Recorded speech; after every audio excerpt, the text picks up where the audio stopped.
세상의 모든 정보 윤인구입니다. 네, 화요일입니다. 점심 맛있게 드시고 계신지요? 안녕하십니까, 윤인구입니다. 국제 정세가 그야말로 숨가쁘게 돌아가고 있습니다. 베이징에서 들려온 한중 정상회담 소식부터 전 세계를 뒤흔든 미국의 마두로 대통령 축출 사건까지 대격변의 현장들을 정리해 볼 필요가 있죠. 이 거대한 흐름이 우리에게는 또 어떻게 작용할지 잠시 후에 외교 전문가인 김준형 의원과 이야기 나눠보겠습니다. 변동성이라는 파도가 쉴 새 없이 밀려드는 새해입니다. 과연 지금이 기회일지 아니면 잠시 물러나야 할 때일지 고민되시죠? 주식시장 맥락을 짚고 돈 되는 실전 전략 짜보겠습니다. 가장 확실한 투자 파트너 윤 부장의 주식창구에서 친절하게 알려드리겠습니다. 믿고 듣는 시사, 여기는 KBS 1라디오 세상의 모든 정보 윤인구입니다.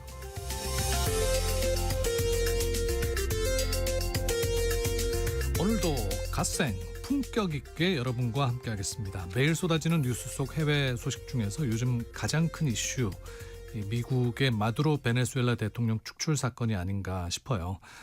미국이 정말 이럴 줄 몰랐다는 당혹감부터 국제 질서가 이렇게 변하나 싶은 우려까지, 이 상황을 지켜보면서 여러분은 미국에 어떤 이야기를 해주고 싶으십니까? 미국에 던지고 싶은 여러분의 날카로운 한마디 샵 9730으로 보내주십시오. 샵 9730, 짧은 문자는 50원, 긴 문자 100원, 콩으로 보내시면 무료고요.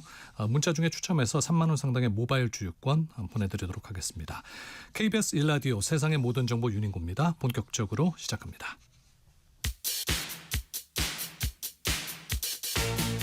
듣는 것만으로도 앞서갑니다. 오늘 경제 뉴스의 핵심, 경제 인사이트 픽. 네, 뉴스는 많지만 내 지갑에 도움되는 소식 따로 있습니다. 오늘 꼭 알아야 할 경제 뉴스만 픽해서 전해드립니다. 경제 인사이트 픽, 임선우 뉴스캐스터와 함께합니다. 어서 오십시오. 안녕하세요. 네, 오늘 증시는 어떻습니까?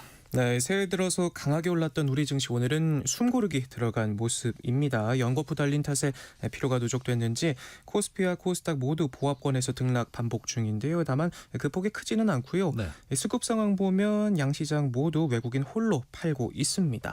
그리고 또 눈길이 가는 건 오늘은 어제 짚어본 대로 세계 최대 IT 전시회 CES가 개막하면서 관련주, 그중에서도 로봇 관련주가 강하게 상승 모멘텀 보이고 있는데요. 네. 로봇을 등였고 구글 등과 협업 소식을 전한 현대차가 신고가 경신하기도 했고요. 삼성과 SK하이닉스는 차익 실현 매물이 나오고 있지만 이 하락폭은 줄여나가고 있습니다. 이렇게 장은 잠시 쉬어가는 분위기지만 붉은 말의 해처럼 연초부터 가파르게 치솟으면서 주요 증권사들을 잇따라 목표가 줄상향하고 있는데요. 5천을 넘어서 6천 시나리오까지 꺼내든 곳도 있을 만큼, 그래요? 이 반도체를 중심으로 해서 모멘텀이 예상보다도 더 강해질 것이라는 장밋빛 전망들이 많이 보인 하루입니다. 그래, 우리 주식시장 기대감을 더 높이는 소식이 아닐까 싶은데, 어제 한중 정상이 만났습니다. 회담을 가졌는데 어떤 성과가 있었습니까? 네, 일단 이 관계 복원에 중점을 둔 이번 회담이 우호적 관계를 다지는 데 그치지 않고 양국 간 본격적인 경제 협력의 토대를 마련했다, 이런 평가들이 나오고 있는데요. 네. 실제로 이번 정상회담에서 양해 각서를 14건이나 체결했습니다. 관계를 복원하는 수준을 넘어서 실질적인 협력을 위한 양측의 의지가 반영된 모습이고요. 이 밖에 산업통상부는 중국 상무부와 협의체도 구축하기로 하면서 그간 비정기적으로 열려온 양측의 회의를 정례화해 양국이 보다 체계적으로 경제와 통상협력 의제를 논의하겠다는 의지를 내비치기도 했습니다. 또 우리가 기대했던 것과 달리 테이블에 오르지 못했던 한학령 해제와 관련해서도 청와대는 점진적으로 콘텐츠 교류를 확대하겠다, 서로 공감대를 형성했다, 이렇게 밝히면서 이번 방중을 계기로 중국과의 자유무역 협정 FTA를 서비스와 투자 등 2단계 분야로 발전시키기 위한 협상에 속도가 날 것이란 기대감도 커지고 있습니다. 다만 이 일각에서는 앞선 APEC에서 워낙 이 메가 이벤트들이 많았다 보니까 분위기만 좋고 실리는 못 챙긴 것 아니냐는 지적도 나오고는 있는데, 민감한 현안엔 모호성 전략을 꺼내들고 경제협력엔 속전속결 나서면서 세일즈맨의 자처한 이재명 대통령이 손익계산서를 따져보면 대체적으로 실리를 챙겼다, 이런 평가들이 보입니다. 네. 이번 그 방중에 주요 기업인들이 많이 함께 했잖아요. 어제 정상회담 전에 그 비즈니스 포럼이 열렸죠. 네, 맞습니다. 이 포럼에도 많은 눈길들이 쏠렸는데요. 정상회담에 앞서 열린 비즈니스 포럼에서도 경제 교류를 확대하기 위한 신시장 개척 방안 등이 논의가 됐는데, 이재명 대통령은 제조업과 서비스, 콘텐츠 산업 협력을 양대 축으로 제시하면서 고려시대 국제무역항이었던 벽란도를 언급해 눈길을 끌기도 했습니다. 9년 만에 열린 이번 기업인 행사에서는 4대 그룹 총수를 포함해서 우리경제사절단 400여 명과 중국 측 기업인 200여 명 등 모두 600여 명이 자리했는데요. 32건의 MOU가 체결되는 등 민간 차원에서의 경제협력 의지도 재확인했습니다. 이제 이재명 대통령은 오늘 경제사령탑인 2인자 리창 국무원 총리를 만나고 서열 3위인 자오로지 상무위원장과도 면담에 나서는데 지금까지 성과를 보면 이번 정상회담 경제는 해빙, 안보는 동상이몽 이렇게 한 줄로 정리하면 되지 않을까 싶습니다. 뭐 정부 간의 MOU도 그렇고 기업 간의 MOU도 그렇고 이게 뭐 강제성은 없는 것이라 실효를 거두기 위해서는 또 얼마나 두 나라 기업인들 간 또 긴밀한 협력이 필요할지 기대를 해보겠습니다. 네. 마두로 대통령 축출 관련 이와 관련해서 시장은 어떻게 받아들이고 있습니까? 네, 어제도 관련 소식 짤막하게 짚어보긴 했는데 일단 시장 관점에서는 그저 하나의 사건 정도에 그치는 분위기입니다. 생각보다 큰 리스크로 인식하지 않았는데요. 간밤 뉴욕 증시 3대 지수 모두 올라줬고요. 변동성을 나타내는 빅스 지수도 지난해 관세 충격 당시와 비교하면 4분의 1 수준으로 잠잠한 모습 보였습니다. 또 리스크의 주식시장보다도 먼저 반응하는 이 채권 같은 신용시장도 마찬가지였는데 반복되는 트럼프식 마이웨이 방식에 시장의 지정학적 리스크 어느 정도 둔감해진 모습입니다. 시장 관점에서는 이번 그 사태를 오히려 기회로 보는 또 관점이 있다면서요? 네, 맞습니다. 이 철저하게 경제, 시장 관점에서만 보면 오히려 위기를 기회로 여기는 듯한 모습 보여주고 있는데요. 이번 사건으로 석유 인프라 재건의 속도가 붙을 것이다. 이런 해석에 에너지 관련주가 급등하고 장기적으로 유가가 떨어지면서 결국 증시에는 호재가 될 수 있다는 기대감이 팽배합니다. 네. 지정학적 갈등을 빠르게 경제적 효과로 계산하고 바삐 계산기를 두드리면서 대박 재료는 뭘까 눈을 굴리고 있는 모습인데 일단 가장 직접적으로는 미국 에너지 기업들이 이익을 볼 걸로 예상이 되고 있거든요. 특히 이미 베네수엘라에서 특별 면허를 받고 운영 중인 쉐브론이 가장 확실한 수혜주로 꼽히면서 주가가 간밤에 크게 뛰었고요. 과거에 베네수엘라에 진입했다가 철수했던 엑선모빌과 코노코필립스도 재진출 가능성이 있어서 주목받고 있고 또 국내 증시에서도 정유 석유 관련 종목들이 반짝 강세 보이기도 했습니다. 네. 그러니까 이런 게 이제 국제시장에 있어서 변수잖아요. 갑작스럽게 일어난. 네. 유가는 어떻게 움직이고 있습니까? 네, 어제 관련 소식 전할 때도 저희 문자로 그래서 기름값은 오르는 겁니까 떨어지는 겁니까 이런 문자가 왔더라고요. 일단 국제유가는 단기적으로는 이 석유 수급 불안에 대한 우려가 커지면서 간밤 WTI와 브렌트 모두 소폭 오르기는 했지만 네. 앞서 짚어본 것처럼 이 트럼프가 노골적으로 석유 산업을 되찾아오겠다. 미국 기업들이 돈다발을 싸들고 들어갈 것이다 이렇게 공언한 터라 마두로 정권이 교체되고 미국의 석유 개발 투자가 재개되면 유가는 멀리 봤을 때 하락할 것이란 전망이 지배적이고요. 특히나 올해도 공급이 수요보다 많아서 그간 유가를 떠받쳐온 베네수엘라산 원유마저 이 트럼프의 뜻대로 시장에 풀리게 되면 값은 더 떨어질 것이란 해석입니다. 네. 다만 중국이라는 변수가 복잡하게 얽혀 있다는 점에서 이번 사태가 미국과 중국 두 고래 싸움으로 번지게 되면 리스크가 확장되고 안전자산인 달러 선호 현상이 뚜렷해질 수도 있는 만큼 그에 따른 우리 환율이라든지 하는 변수들은 한번 예의주시해 봐야겠습니다. 오랜만에 비트코인도 올랐더라고요. 이게 뭐 마두로 사태와도 연관이 있는 겁니까? 네, 맞습니다. 이 가상자산 투자하시는 분들이라면 오랜만에 입가에 미소가 좀 번지셨을 것 같은 밤이었는데요. 지지부진하던 시장이 신년 랠리에 올라탔습니다. 좀처럼 반등하지 못하던 비트코인은 새해 첫 월요일인 5일 한 달 만에 93,000달러 선을 되찾았고 간밤에는 94,000달러 선까지 뚫고 올라갔고요. 또 이더리움을 비롯한 알트코인도 유사한 흐름 보이고 있습니다.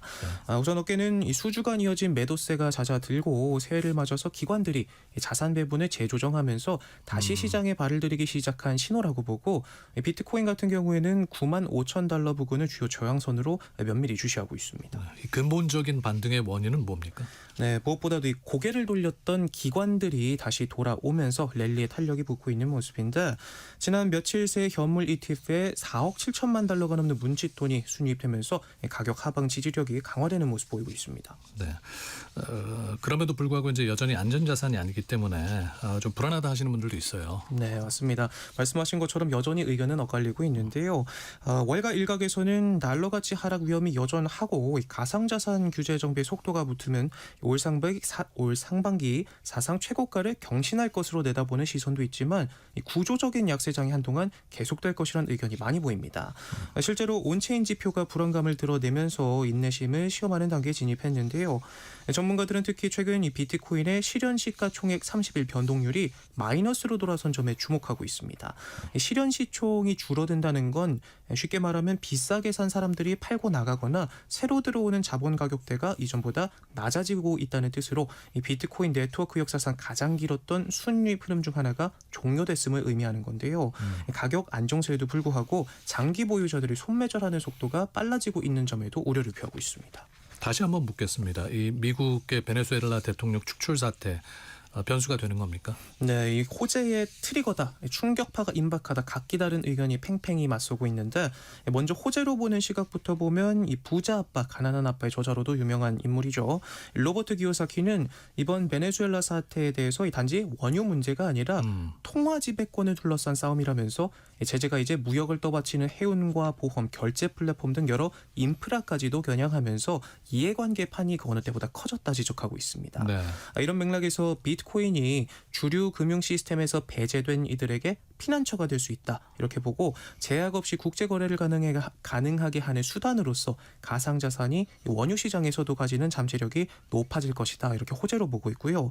또 단순한 논리로도 앞서 짚어본 것처럼 향후 유가가 낮아지게 되면 물가가 잡히고 또 낮은 인플레이션이 금리 인하 기대로 이어져서 비트코인에 결국은 순풍을 불어넣어줄 것이란 기대도 보입니다. 또 그에 반대하는 의견은요? 네, 반면 이 지정학적 긴장감이 높아지면서 안전자산으로 자금이 이동하고 있는 데다 특히 미국이 분쟁에 직접 개입하고 있다는 점에서 우크라이나 전쟁이나 과거 이스라엘, 이란 사태 때와 달리 월가가 즉각적인 반응을 보일 수 있기 때문에 시장 전반에 충격파를 가져올 수 있다는 의견도 보이는데요. 그만큼 이 월가의 가격 전망도 이 JP모건 같은 경우에는 올해 비트코인이 최대 17만 달러까지 갈 거다 이렇게 보기도 하고 있고 또 일각에서는 최악의 경우 $10,000 선까지 미끄러질 수 있다. 현재 움직임이 과거 대공황 당시와 비슷하게 움직이고 있다. 이렇게 극단적으로 갈리고 있습니다. 이거는 정말 전혀 상반된 견해네요. 네. 자, 마지막 소식 하나 짚어보겠습니다. 그 위고비가 그동안은 주사로 맞았는데 네. 이제 먹는 약으로 나왔다면서요? 네, 맞습니다. 지금 여담이긴 한데 제가 방송 전에 이 기사 내용 정리하고 있을 때 PD님이 빵을 사다 주셨거든요. 네. 새해는 진짜 다이어트 해야지 하고 참다가 먹는 위고비가 나왔다는 소식에 그냥 다 먹어버렸습니다. 본인은 프로그램 준비하면 살이 쪽쪽 빠지고 있는데 우리 임선욱 캐스터한테는 빵을 사다 줬어요. 이 방송 끝나고 지금 웃고 계신데 나가기가 두렵네요. 네, 어쨌든 이 글로벌 비만 치료제 시장에 게임 체인저가 나타났습니다. 이 주사로만 맞던 노보노디스크의 위고비를 앞으로 알약 형태로 복용할 수 있게 됐는데요. 당국의 승인이 떨어진 지 2주 만인 오늘 미국 시장에서 판매를 시작했습니다. 가격은 복용량에 따라서 월 $149에서 $299로 주사제와 비교했을 때 비교적 저렴한 수준에 책정이 됐는데요. 네. 이제 하루 한 알만 복용해도 주사와 같은 효과를 볼 수 있다는 소식에 노보노디스크의 주가 큰 폭의 오름세 보였습니다. 경쟁사인 일라이릴리도 경구용 치료제 개발에 속도를 내면서 신속 심사를 통해 올해 초에 승인을 기대하고 있고 또 우리 제약 업계에서도 한미약품을 비롯해 많은 곳들이 앞다퉈 개발에 뛰어들고 있기 때문에 이 비만 치료제 시장은 앞으로 더 뜨거워지겠습니다. 네, 오늘 소식 잘 들었습니다. 임선우 뉴스캐스터였습니다. 고맙습니다. 고맙습니다. 자, KBS 1라디오 세상의 모든 정보 윤인구입니다. 함께하고 계신 시각 12시 34분 향해 가고 있습니다. 교통정보 알아보겠습니다. 오전 동안 교통량은 많지 않았지만 꾸준히 사고가 잇따랐습니다. 안전에 조금 더 신경 쓰셔야겠는데요. 중부 내륙고속도로에서는 창원 쪽으로 괴산나들목을 앞두고 조곡터널 부근에서 사고가 났습니다. 2차로를 막고 처리하고 있어서 충주나들목을 지나면서부터 정체가 매우 심합니다. 평택 제천고속도로 평택 쪽으로 제천분기점 부근 2차로에는 대형 화물차가 고장으로 서 있습니다. 영동고속도로 강릉 쪽으로 서창분기점 부근 사고는 빠르게 갓길로 옮겨졌지만 부근으로 정체 시작됐고요. 호남고속도로 천안 쪽으로 익산 부근에서는 2, 3, 4차로를 막고 장애물을 처리하고 있습니다. 서해안고속도로 목포 쪽으로 비봉 부근 사고는 이제야 처리가 마무리되면서 매성휴게소부터 정체만 남아 있습니다. KBS 교통정보센터에서 김민희였습니다. 정보는 알차게, 기분은 가볍게. KBS 1라디오 세상의 모든 정보 윤인구입니다. 네, 세계가 지금 숨가쁘게 돌아가고 있습니다. 이재명 대통령이 시진핑 주석과 정상회담했고요. 미국은 베네수엘라의 마두로 대통령을 축출해서 세계적인 비난에 휩싸였습니다. 국제 정세가 갈수록 복잡하게 요동치고 있어서요. 전문가 모시고 이야기 나눠보겠습니다. 국회 외교통일위원이면서 또 국립외교원장을 역임하셨죠. 조국혁신당의 김준영 의원 나오셨습니다. 네, 어서 오십시오. 안녕하십니까. 네, 반갑습니다. 반갑습니다. 이 대통령과 시진핑 주석 정상회담 마쳤는데요. 어떻게 보셨습니까? 일단 시기가 되게 중요했고요. 두 분 다 양국이 원래 처음으로 사실 중국 같은 경우에는 원래 이 지금부터 춘절까지 그러니까 구정까지 사실 아무 일도 안 하는 게 보통인데 이 정도면 그리고 엄청나게 환대를 받았고요. 예. 어제 이재명 대통령이 이제 완전한 관계 복원이라고 얘기했고 오늘 또 자오러지 이제 우리 같으면 국회의장인데요. 상무위원장이 이제 정상 궤도 그러니까 뭐 회복하는 과정에 대한 아주 중요한 선을 그었다. 네. 만약에 사이가 나빴으면 완전한 복원이라든지 뭐 정상 궤도란 말 자체를 하기가 어려웠을 텐데 그런 부분이 되게 중요한 것 같습니다. 어제 만찬 끝나고 그 에이펙 때 네네. 받은 그 샤오미 전화기로 그 네. 셀카 찍는 모습 보니까 네. 뭐 양국 정상들 뭐 그리고 그 영부인들의 표정이 좋던데. 원래 진짜 시진핑은 안 웃거든요. 안 웃고 그렇죠. 예. 근데 지난번 에이펙 때도 와서 에이펙 때도 예, 굉장히 화사한. 우리가 얘기하는 파한대수 정도는 아니어도 입이 열린 정도가 굉장히 드문 분인데 우리가 그런 모습을 못 봐서 못 그런 거 봤습니다. 아니에요? 못 보기도 하고 잘 안 웃는 걸로 유명한데요. 그때도 그렇고 아마 그때를 이거는 연출한 것 같아요. 그때 워낙 분위기가 좋아서 그때를 생각나게 만드는 걸로 샤오미를 가지고 셀카를 찍는 거는 미리 계획된 것 같아요. 그럼에도 불구하고 정상회담 후에 공동성명이라는 게 나오질 않았어요. 두 가지로 볼 수 있을 것 같아. 지금 공동성명 안 나오는 게 외교 트렌드가 됐어요. 보십시오. 주변에 정상회담 공동성명 나오고 최근 거 보셨어요? 거의 안 나와요. 트럼프도 사실 안 하고. 트럼프는 좀 다른 이유죠. 자기는 그 공동성명에 자기 자신도 얽매이는 걸 너무 싫어합니다. 언제든지 변하게 할수록 일부러 안 하고요.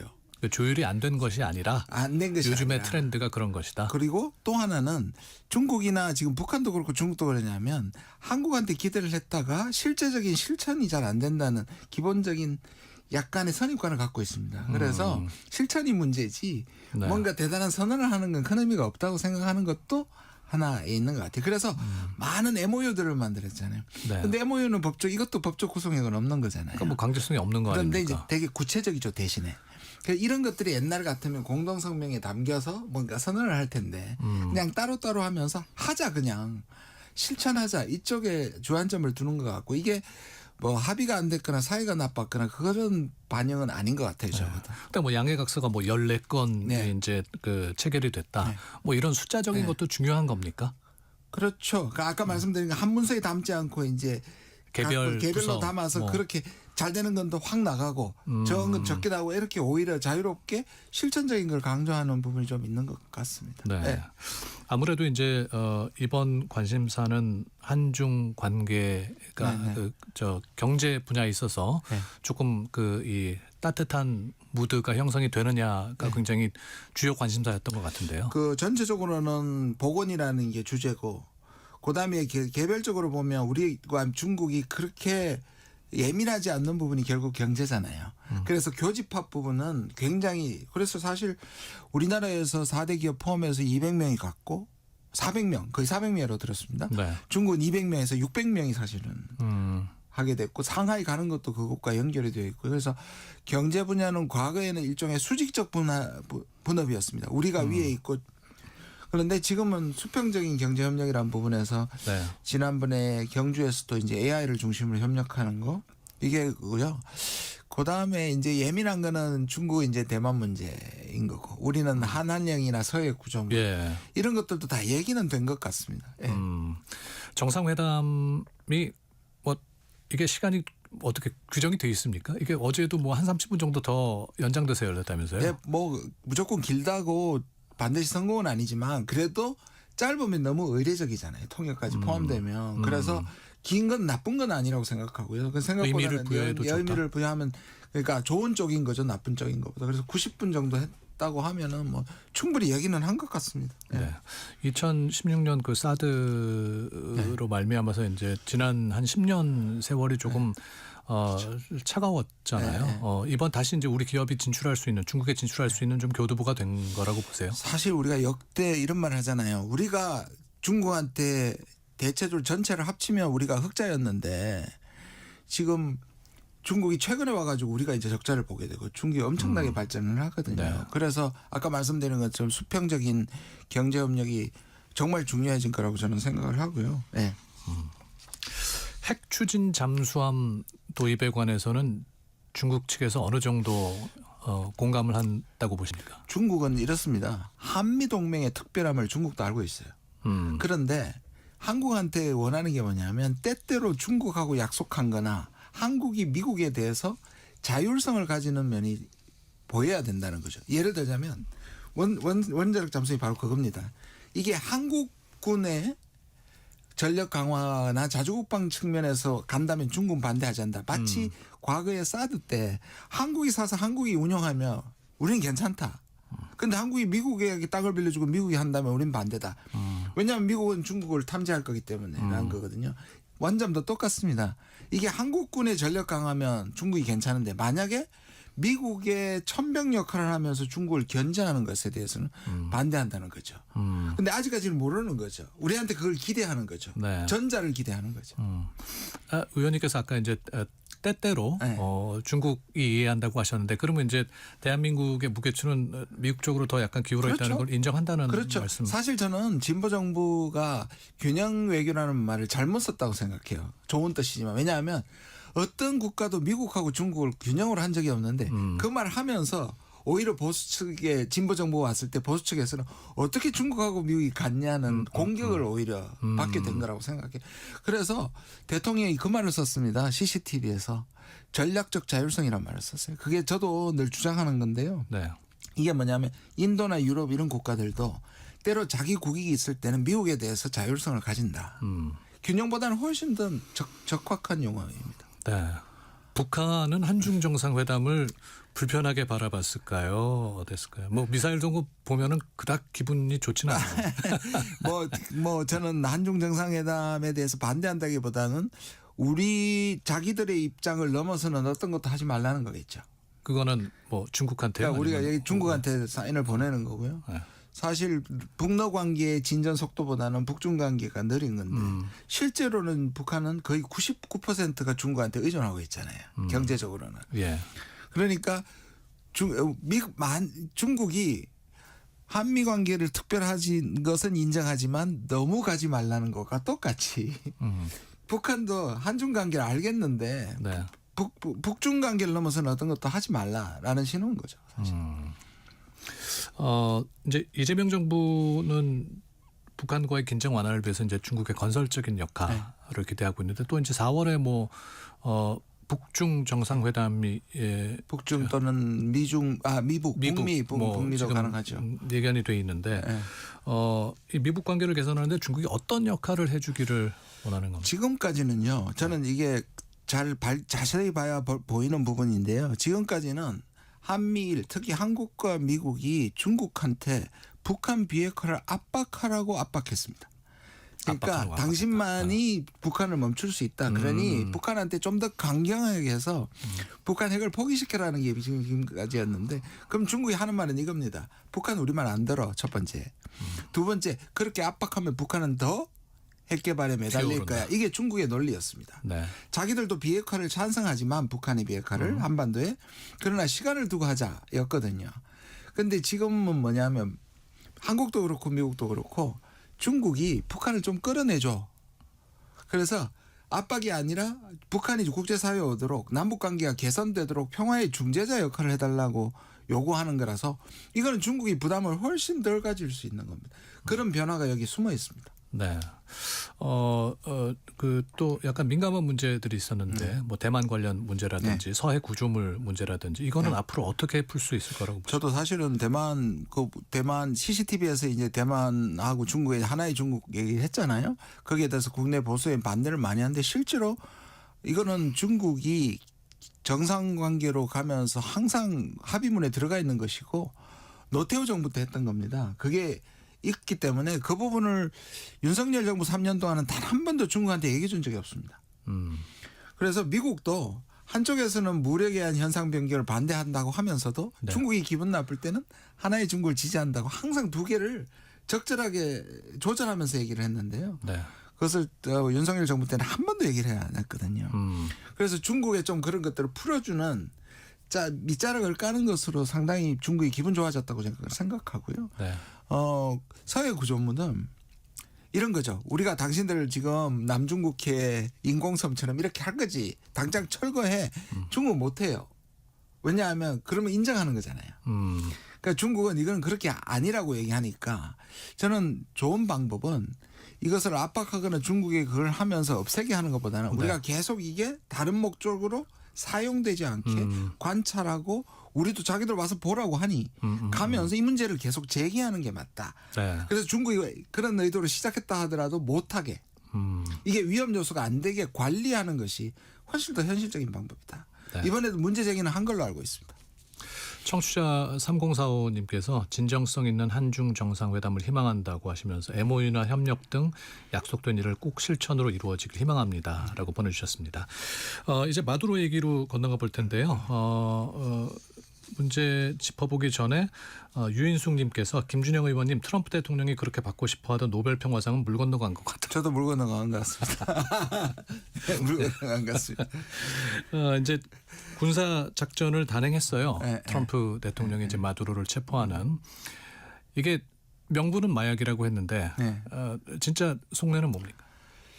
뭐 저는 이 실제로는 석유라고 생각하지만 그러면 그렇게 절박하게 침공을 해가지고 이걸 뺏을 정도의 시급한 문제였냐 하는 생각을 하면 또 아니에요. 왜냐?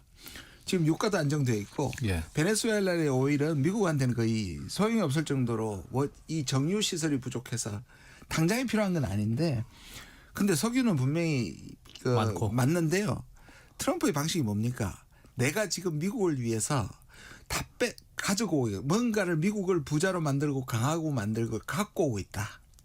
그러니까 나는 그린란드도 뺏어서 가져올 것이고 파나마도 가져올 것이고 동맹국들한테 관세를 거둘 것이고 투자를 가져온다. 이 한 줄이 필요한 거예요. 아니 근데 그거는 뭐 개인의 생각일 수는 있지만 네. 대통령으로서 엄연히 영토가 있고 주권이 있는 나라를 그렇게 그렇죠. 군사적인 행동을 해도 되느냐는 거죠. 그래서 얼마 전에 발표됐던 국가안보 전략에서 이 서반구 다시 말해서 남북 아메리카는 미국 거다. 그래서 미국 이걸 거다? 신먼로 독트린이다. 그리고 저는 충격받았던 게 그 아무리 인스타그램이라도 백악관 공식 인스타그램에 그 욕설이 담긴 FAFO를 딱 올리잖아요. 네. 그러니까 과거에는 미국이 제국주의적 성향을 가져도 위선을 하고 꾸미고 명분을 달고 달았잖아요. 이제 안 하는 거예요. 이거 내 거야. 까불지 마. 다쳐. 트럼프니까 가능한 겁니다. 그리고 트럼프의 나름대로 명분은 뭐냐면 이거 원래 우리가 못 사는 베네수엘라에 들어가서 석유 뽑는 정유시설 해가지고 미국의 정유회사들이 인프라 다 깔아줬는데 차베스가 국유화시키고 뺏어간 거다. 내가 다시 돌려받은 거다. 이렇게 얘기합니다. 이게 이번 마두로 체포가 트럼프를 강력히 지지하고 있는 그 마가 진영에서도 또 상반된 의견이 나오고 있다고 맞습니다. 해요. 왜냐하면 중요한 것 중에 하나가 이제 이란 때도 그랬습니다. 그래서 전쟁이라고 하지 않고 그때도 작전이라고 했고요. 이란 폭격할 때. 지금도 전쟁이 아니라 작전이라고 얘기합니다. 왜냐하면 마가의 중요한 한 구성이 고립주의거든요. 우리가 구태여 세계 경찰을 하면서 미국의 자산을 낭비할 필요가 없으니 미국이 이익이 되는 것만 한다는 것이고 근데 미국이 이익이 되려면 미국 군인을 거기 가서 희생시키면 안 되는 거예요. 그래서 사실은 마두로만 잡아왔고 일종의 리모트 컨트롤 정치를 하려는 거예요. 군정을 실제로 하면 군대가 들어가야 되잖아요. 그래서 저는 지금 그 델시 로드리게즈를 앞세워서 섭정을 하는 거예요. 앞세웠다? 그러면은 뭐 미국과의 어느 정도 교분? 저는 그렇게까지는 내통이 보지 있었다는 않습니다. 기사도 있더라고요. 저는 그렇게 보지 않습니다. 그건 아니다. 왜냐하면 그 정도를 하려면 저는 그 작전을 했을 때 내부의 정보원은 있었다고 생각합니다. 왜냐하면 너무 빨리 대통령궁이 뭐한 3시간 만에. 제압되고 그거는 불가능해 보여서 내부의 정보원은 있었지만 부통령이 그렇게 만약에 포섭을 당한 문제라면 저는 이거는 분명히 알려질 거라고 보여지고 그 양반이 뭐 석유 장관도 겸임하고 그럼요. 있다면서요? 그리고 굉장히 야망이 있고 그다음에 이 사람이 행정능력과 더불어 가지고 정통성이 소위 말하는 이 중남미의 베네수엘라의 좌파 전설적인 게릴라의 수장의 딸이고 그런 정통성이 있기 때문에 그리고 이거를 만약에 들켰을 때 지금 가장 조심하는 게 뭐냐면 이 부통령은 미국과 베네수엘라의 군부 사이에 눈치를 보는 것 같아요. 군부가 안 따라오면 마두로 제거해도 아무 소용이 없습니다. 네네. 그래서 미국도 이 사람이 군부를 장악하야만 이 사람이 살아남는 거고 본인은 군부의 마음을 얻다가 미국의 마음을 잃을 수 있고 미국의 마음을 얻다가 군부의 마음을 잃을 수 있거든요. 그래서 네. 말이 왔다 갔다 하는 겁니다. 지금 미국한테 세게 나갔다가 협력했다가 그 말은 미리 준비된 시나리오가 아니라는 뜻에서 저는 처음부터 짬짬이로 짜고 친 것 같지는 않고 루비오와 전화를 오랫동안 했다 했잖아요. 트럼프가 발표할 때 루비오와 오랜 대화를 나눴다. 거기서 저는 협박도 하고 이게 얼르고 달래면서 네. 했을 거라고 생각이 듭니다. 근데 여기 이 뭐 작전 군사 작전의 내용을 면밀히 살펴보면은 또 중국이 네. 개입돼 있단 말이죠. 예. 예. 대통령 축출당한 대통령 마두로 대통령이 네. 직전에 중국 중국 특사단을 대표단하고 만났다면서요. 그날 만나고 그날 밤에 지금 당한 겁니다. 그럼 네네. 이것도 미국이 보기에는 거슬렸다는 겁. 저는 중국은 지금 중국하고 러시아는 굉장히 비판을 하지만 전 표정 관리가 일부분 있다고 생각하고 화장실에 가서 웃을 거라고 생각합니다. 그 무슨 말씀입니까? 왜냐하면 이걸 잘못 분석하는 것 중에 하나 저는 미중 대결이나 미래 대결이 오히려 더 격화될 가능성이 이것 때문에 있을 거라고 말하는데 물론 베네수엘라는 중국의 좋은 파트너이고 남미 전체가 미국을 견제하는 역할을 그래 손자병법의 원교 근공이지 않습니까? 그거를 실천하는 거거든요. 네.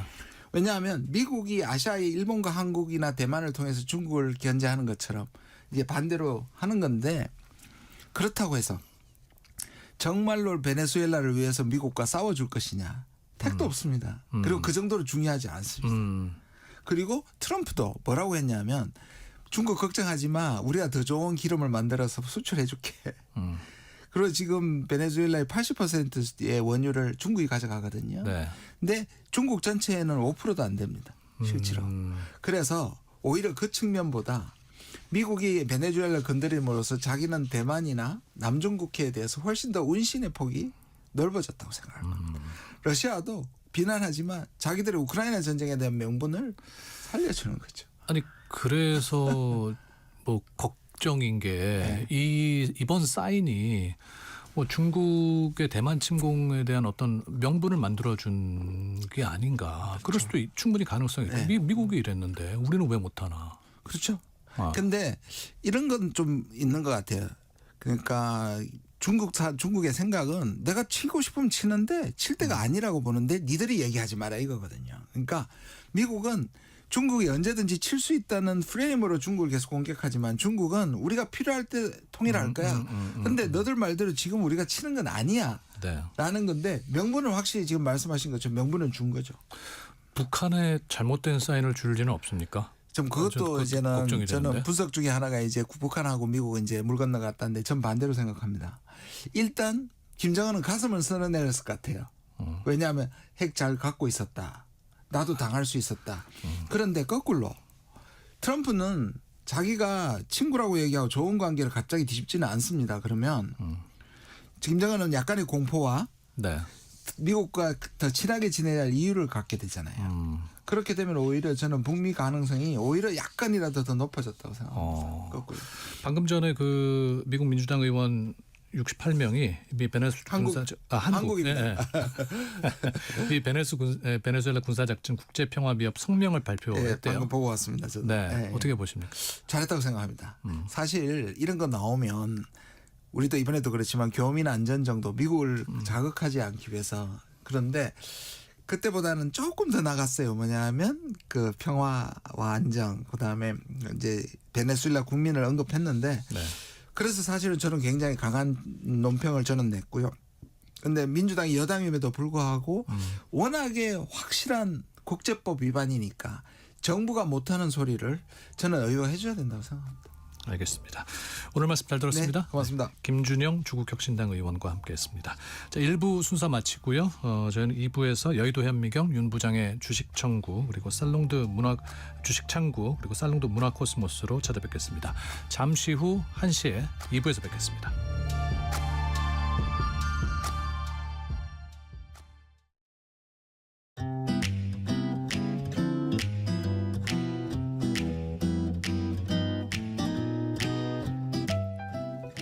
안녕하세요. 바른말 고운말입니다.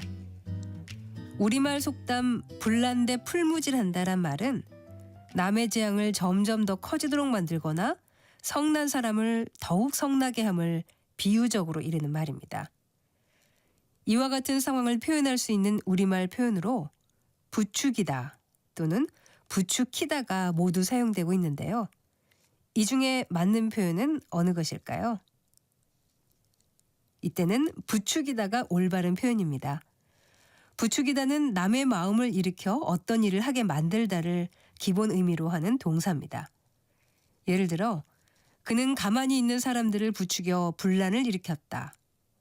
광고는 소비자들의 구매욕을 부추긴다. 같이 말할 수 있죠.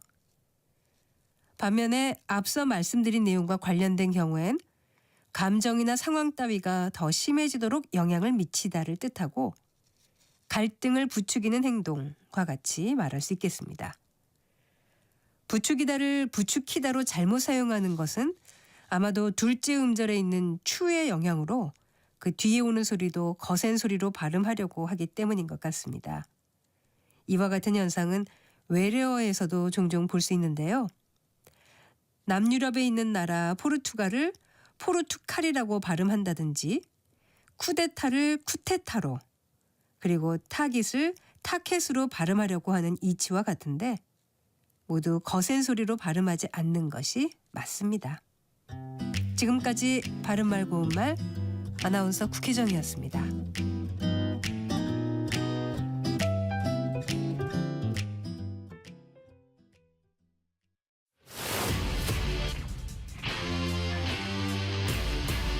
토론에 정답은 없습니다. 토론이 세상을 바꿀 수도 없습니다. 하지만 질문은 새로운 세상을 만들 수 있습니다. 질문으로 올바른 세상을 만드는 첫걸음. 평일 저녁 7시 20분 KBS 열린 토론.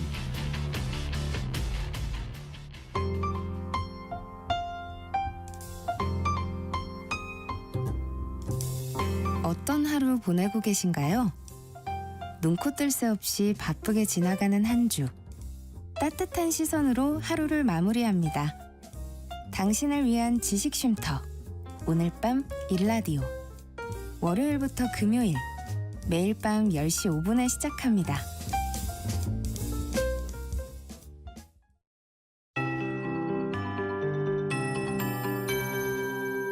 KBS 58분 날씨. 아침에는 추웠지만 낮 기온은 어제와 비슷하겠습니다. 서울 4도, 대전 5도, 광주와 대구 7도, 강릉 제주 9도, 부산 10도 등이 예상됩니다. 내일은 아침에 서울과 대전, 전주가 영하 1도 등으로 오늘보다 5도 안팎 오르면서 추위가 덜하겠지만 내일 오후부터 다시 북쪽에서 찬 공기가 밀려 내려와 모레 목요일 아침에는 서울이 영하 9도, 부산과 광주도 영하 4도까지 떨어지겠고요. 낮에도 영하권을 벗어나지 못하는 곳이 많겠습니다. 당분간 기온이 오르락 내리락하며 변화가 크겠습니다. 건강관리에 더욱 신경을 쓰시기 바랍니다.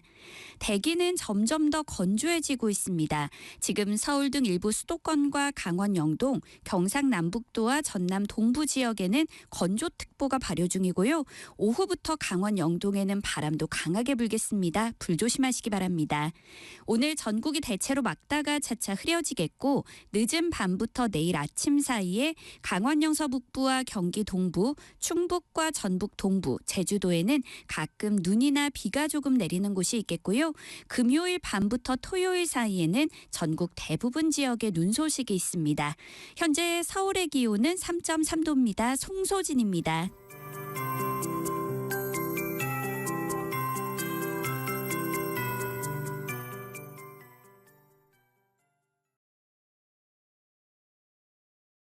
정성을 다하는 국민의 방송 KBS가 한시를 알려드립니다. AM 711kHz, FM 97.3MHz, KBS 1라디오입니다. HLKA.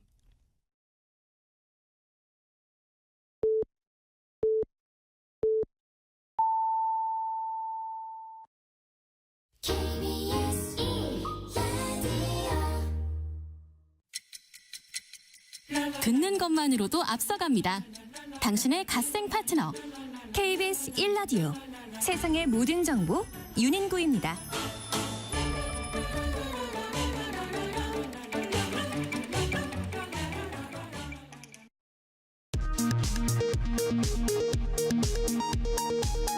이 시각 라디오 정보센터 뉴스입니다. 청와대는 이재명 대통령과 시진핑 중국 국가주석이 어제 정상회담을 통해 북한 대화 재개 중요성을 확인했다고 밝혔습니다. 또 두 정상이 매년 만날 필요성에도 공감대를 형성했다고 전했습니다. 서해 구조물 문제와 관련해선 올해부터 경계 획정을 위한 차관급 회담 개최를 위해 노력하기로 했습니다. 더불어민주당이 강선욱, 김병기 의원이 연루된 공천헌금 의혹과 관련해 재차 사과하면서도 시스템 문제가 아닌 개인 일탈이라고 선을 그었습니다. 국민의힘은 민주당의 공천헌금 의혹과 통일교 정교유착 의혹에 대해 특검 수사가 필요하다며 강공을 이어갔습니다.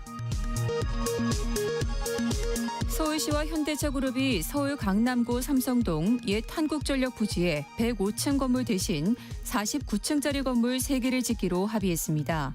대신 공공기업 규모는 기존보다 늘어난 약 2조 원으로 확정됐습니다. 베네수엘라에서 로드리게스 부통령이 임시 대통령으로 취임하며 국정수습에 나섰습니다. 미국에 대해서는 협력과 공존을 제안했지만 내부적으로는 90일 기간의 비상을 선포하며 미국의 공격을 지지한 이들에 대한 수색과 체포를 예고했습니다. 지난해 우리나라는 연평균 기온 13.7도를 기록해 관측 이후 두 번째로 더웠고 시간당 100mm가 넘는 극한호우도 잦았던 것으로 분석됐습니다. 지금까지 라디오 정보센터 뉴스 정한나였습니다. 일상의 깊이를 더합니다. 당신을 위한 프리미엄 인사이트. KBS 1라디오 세상의 모든 정보 윤인구입니다. 2부 시작하겠습니다. 오늘 저희가 시작하면서 청취자 여러분께 이번 베네수엘라 사태에 대한 여러분의 의견은 어떻습니까? 라고 문자를 부탁드렸는데요. 3호 이사님께서 원유 문제 같은 문제는 차치하더라도 마약 문제는 반드시 해결해야 한다라고 생각하신다고 보내셨고요. 3717님께서는 군사적 힘만이 모든 해결책이 아니다. 상호 이해와 국제협력이 필요한 것 같다라고 의견 주셨습니다. 감사드리고요. 1387님께서는 윤인구 진행자님 부산 택시기사 김봉만이라고 합니다. 손님분이 시사 맛집이라고 소개받고 들어왔습니다. 라고 하시면서 이번 사태가 3차 세계대전 전초전이 아니길 바랍니다. 라고 의견 보내주셨습니다. 감사드리고요. 야, 우리 신장 개업한 지 지금 채 2주가 안 됐는데 벌써 맛집 소문이 났어요. 네, 감사드리고 앞으로도 많이 시사 정보 드시러 오시기 바랍니다. 추첨해서 3만 원 상당의 모바일 주유권 보내드리고요. 2부 코너 소개해드릴게요. 김병기 민주당 원내대표가 잇따르는 의혹 속에서도 자진 탈당은 없다는 입장입니다. 이유가 뭔지 당내 반응 등을 여의도 현미경에서 살펴보고요. 윤 부장의 주식 창구에서는 2026년에도 주식 투자를 멈추지 말아야 하는 이유 자세히 풀어드리겠습니다. 어제 국민배우 안성기 씨 타계했죠. 안성기 배우의 발자취와 추모의 물결, 살롱드 문화코스모스에서 전해드리겠습니다. 2부도 끝까지 함께해 주시고요. 본격적으로 시작합니다. 뉴스 너머의 맥락, 정치판의 핵심을 포착한다. 여의도 현미경. 매일매일 차고 넘치는 정치권 이슈의 숨은 맥락 짚어드립니다. 여의도 현미경, 오늘은 오현태 KBS 기자, 조현정 시사평론가 모시겠습니다. 어서 오십시오. 안녕하세요. 네, 안녕하세요. 김병기 의원 원내대표 자리에서 물러난 지 일주일 됐습니다. 의혹은 계속되고 있는데 이 부인의 법인카드 사용 의혹 수사에 개입했다는 의혹이 있죠?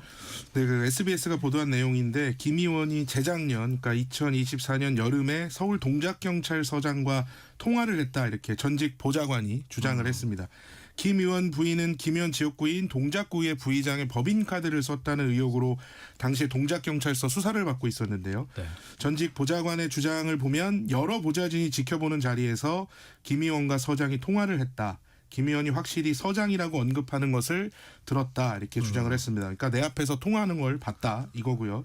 이와는 또 별도로 작년 11월에는 김 의원이 국민의힘 친윤계 핵심 의원에게 사건 무마를 청탁을 했고 이 청탁을 받은 친윤계 의원이 김 의원이 보는 앞에서 동작서장과 통화했다. 이렇게 김 의원이 또 당시 보좌진들에게 말했다. 이런 주장도 나왔습니다. 네. 그러니까 뭐 통화를 김 의원이 직접 하고 친윤계 의원한테 부탁해서 하고 이렇게 2번 했다는 주장이고요. 근데 이런 주장들이 아직은 진술만 있을 뿐이고요. 뭐 통화 녹음이랄지 통화 목록이랄지 이런 직접 증거가 나오지는 않았습니다. 그래서 통화한 것으로 지목된 당시 동작서장은 이 고발된 상황이라 입장을 내기 곤란하다 이렇게 언론에 밝혔고요. 네. 친윤계 의원은 동작서장과 통화를 한 기억이 없다고 주장했고 김병기 의원도 부인하고 있습니다. 네. 평론가께서는 오현정 평론가께서는 예, 뭐 이게 동작구 얘기가 계속 나오는데요. 근데 저는 여기서 이제 포인트는 그 사건 무마를 청탁한 대상이 경찰 출신인데 국민의힘 의원이다라는 거잖아요. 저 그 대목을 보거든요. 네. 그러면은 국민의힘 쪽에는 그 대가로 무엇을 주었을까? 정치적으로.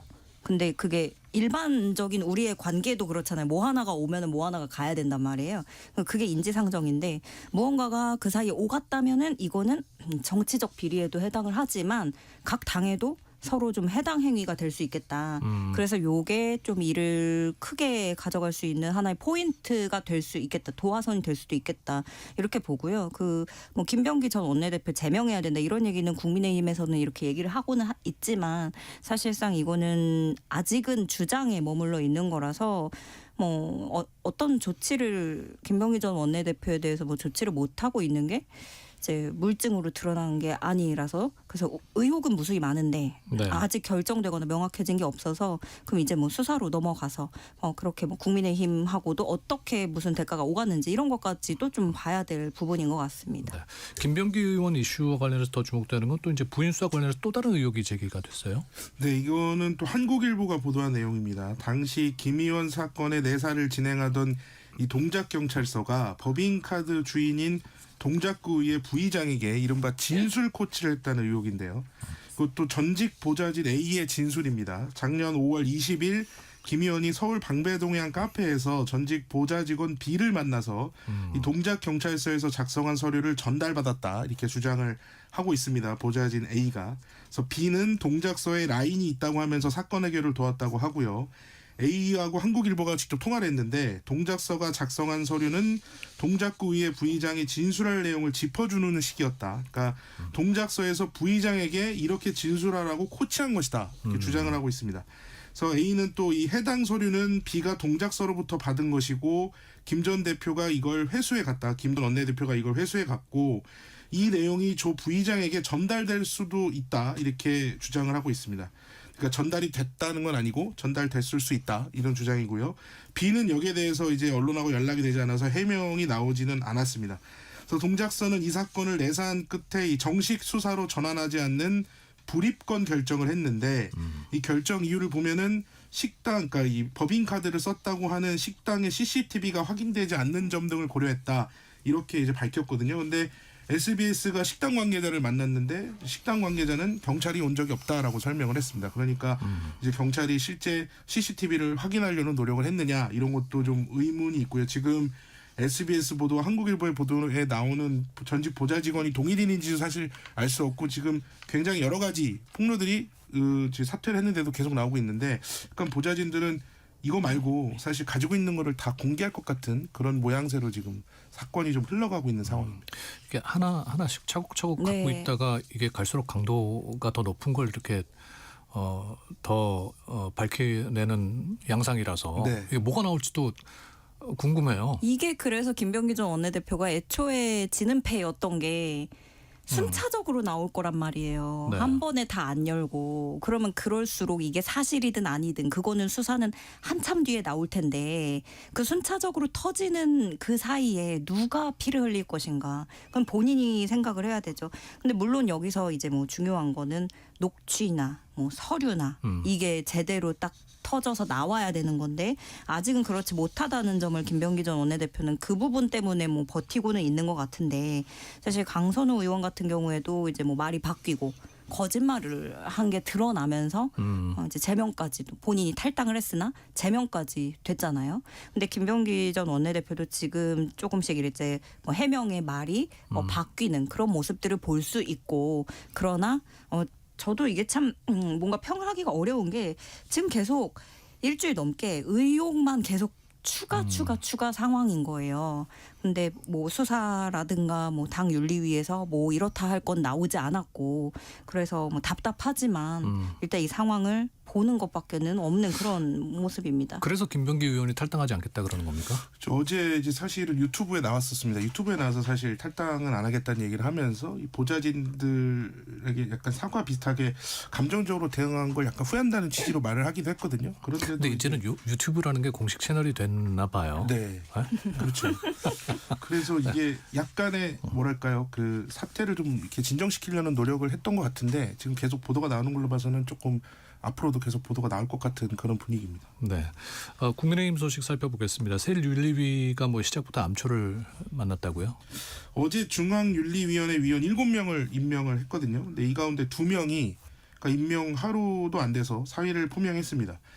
그 지금 일부 이제 윤리위원회 그 명단이 언론에 공개가 됐는데 4사람 정도가 문제가 됐거든요. 그래서 편의상 가나다라로 붙여서 말씀을 드리면 가는 찐윤과 가깝고 나는 김건희 여사의 경기대 회학과 선배고 다는 통합진보당 당원이고 라는 기독교 복음 선교회 JMS 정명석 씨를 변호했던 사람이다.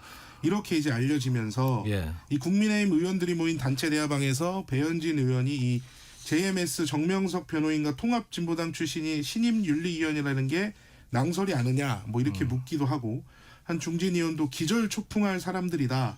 최소한 당에서 의원들은 해명을 해야 된다 이렇게 지적을 했고요. 또 의원총회를 소집을 요구했다. 뭐 이런 얘기들도 있습니다. 그래서 원래는 새 윤리위원들이 위원장을 뽑으면은 모레 8일에 좀 임명안을 의결할 예정이었는데 시작부터 좀 계획에 차질이 생긴 그런 상황입니다. 그리고 지금 뭐 논란이 됐던 당에서 받아들이기 어렵다고 했던 그 명단들이 말씀하신 대로 뭐 김건희 씨의 선배, 통합진보당 당원, JMS의 뭐 변호인을 했던 이력 이런 리스트를 보면은 어떻게 이 정도로 활동 시작하기도 전에 위원들의 이력이 이렇게 문제가 될까? 요거를 뒤집어서 보면은 그만큼 할 사람이 없던 게 아니었느냐 이런 추측도 나와요. 근데 그보다는 더 많이들 추론을 하는 게 주변에서 이제 윤어게인 세력들이 추천을 한 거 아니겠느냐. 그렇게 당 내에서 이런 시각도 있습니다.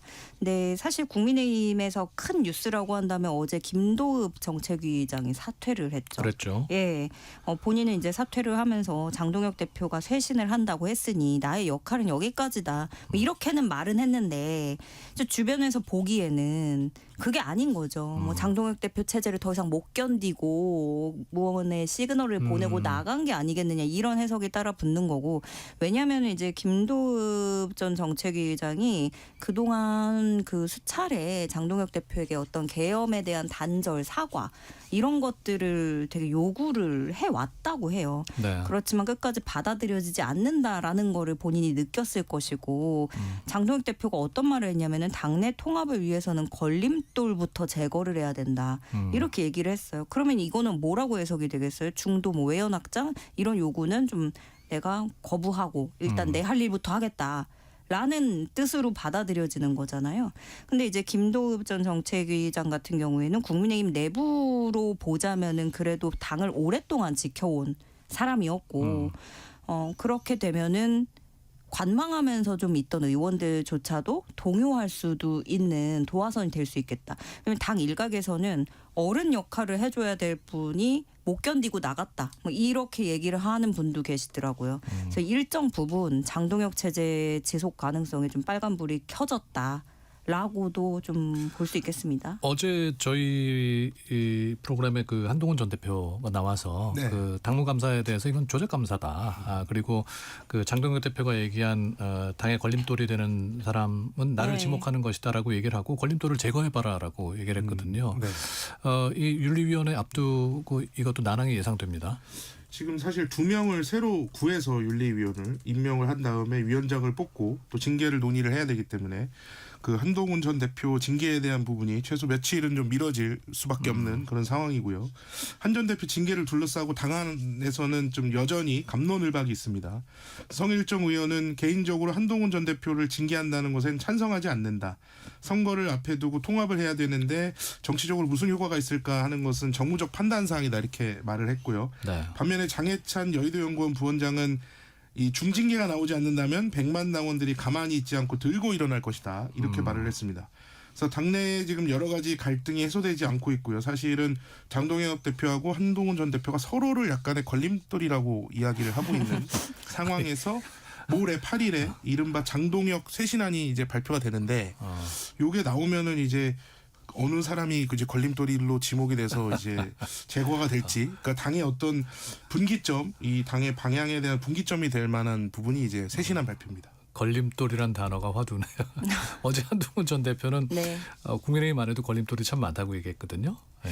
진정한 걸림돌은 누굽니까? 근데 이게 단계 얘기로 가보자면은요. 걸림돌이라는 표현이 되게 너무 약한 것 같아요. 약하다? 예, 왜냐면은 이게 국민의힘 내부의 어떤 축출 작업이나 개파 갈등이라고만 할 수가 없는 게 이 단계 사건이 사실이라면 정당 역사에 굉장히 큰 사건이란 말이에요. 예. 집권 여당 대표가 현직 대통령 부부를 음해를 했는데 가족 계정을 여러 개 쓰고 그렇게 여론을 형성했다. 이거는 그저 그 안에서의 어떤 정치인들끼리의 의리나 감정의 문제가 아니라 하나의 큰 사건이라고 보는 게, 그것도 뭐 계정을 그렇게 여러 개 써가지고 했지만 그것도 어떤 권력 지형에서도 여당 대표라고 하면 거기서는 되게 팬덤이 있고 권력을 쥔 사람이에요. 근데 익명에 있는 단계에서 했다는 것은 마치 평당원의 여론인 것처럼 뒤에 숨어서 했다라는 거. 한동훈 대표는 그것도 조작이라고 얘기했거든요. 예, 그래서 뭐 사실 여부가 더 이제 가려져야겠지만, 그래서 개파 갈등 넘어서 이것이 사실이라고 한다면 정말 뭐 이건 더 이상 정치를 해서는 안 되는 사람으로 이제 낙인이 찍히는 그 정도의 사건일 수 있다라는 건데, 이제 한동훈 전 대표에게 계속 이 얘기가 이것도 이렇게 금방 뭐 조금 더 수습을 할 수 있었던 걸 이렇게까지 길게 끌고 온 거는 이 단계 논란 시작될 때부터 뭐 게시판 회원들 개인정보 문제 때문에 뭐 공개를 할 수 없다라거나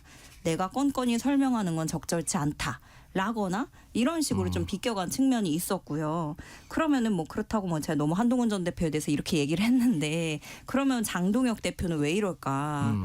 지금 우리는 외부에 전선이 이렇게 꾸려가지고 싸워야 되는데 왜 저렇게 민주당도 이렇게 큰일 터져주고 스스로 헛발질 할 때 내부 분란이 장동혁 심하냐? 대표 왜 이럴까? 뭐 답답해하시는 분도 있지만 장동혁 대표의 목표는 애초에 민주당이 아닙니다. 지금은 일단 내부 정리부터 하고 간다. 예, 목표가 너무나 명확하기 때문에 당 안팎에서 뭐 풍파가 일어도 나는 이거 정리하고 간다. 이게 이것부터 마무리 짓지 않으면은 다른 것들은 의미가 없다고 보는 거죠. 네. 그래서 중요한 건 이제 과연 장동혁 대표는 이 단계의 뭐 사태를 잘 보겠다 하면서 칼을 뽑았으니까 그럼 이 처리를 어떤 방식으로 풀어낼 것인가. 그래서 뭐 윤리위 다시 꾸린다고 하고 뭐 사의를 했지만, 그리고 쇄신안을 뭐 내일 모레는 낼 거라고 하고, 그러면 이번 주 기점으로 좀 국민의힘 내홍이 최고조에 이르지 않을까 이렇게 보고 있습니다. 네, 좀 살펴보죠. 네. 자, 오늘 여의도 현미경 여기까지 하겠습니다. 조현정 시사평론가, 오현태 KBS 기자와 함께했습니다. 고맙습니다. 네, 고맙습니다. KBS 1라디오는 청취자 여러분과 함께합니다. 지금 휴대전화를 열어 참여해주세요. 문자번호 샵9730, 샵9730. 짧은 문자는 50원, 긴 문자는 100원의 정보 이용료가 있고요. KBS 콩 어플리케이션, 일라디오 유튜브 채널을 통해서는 무료로 참여하실 수 있습니다. 월급만으로는 부족한 당신에게 윤부장의 증권창구. 어서 오세요.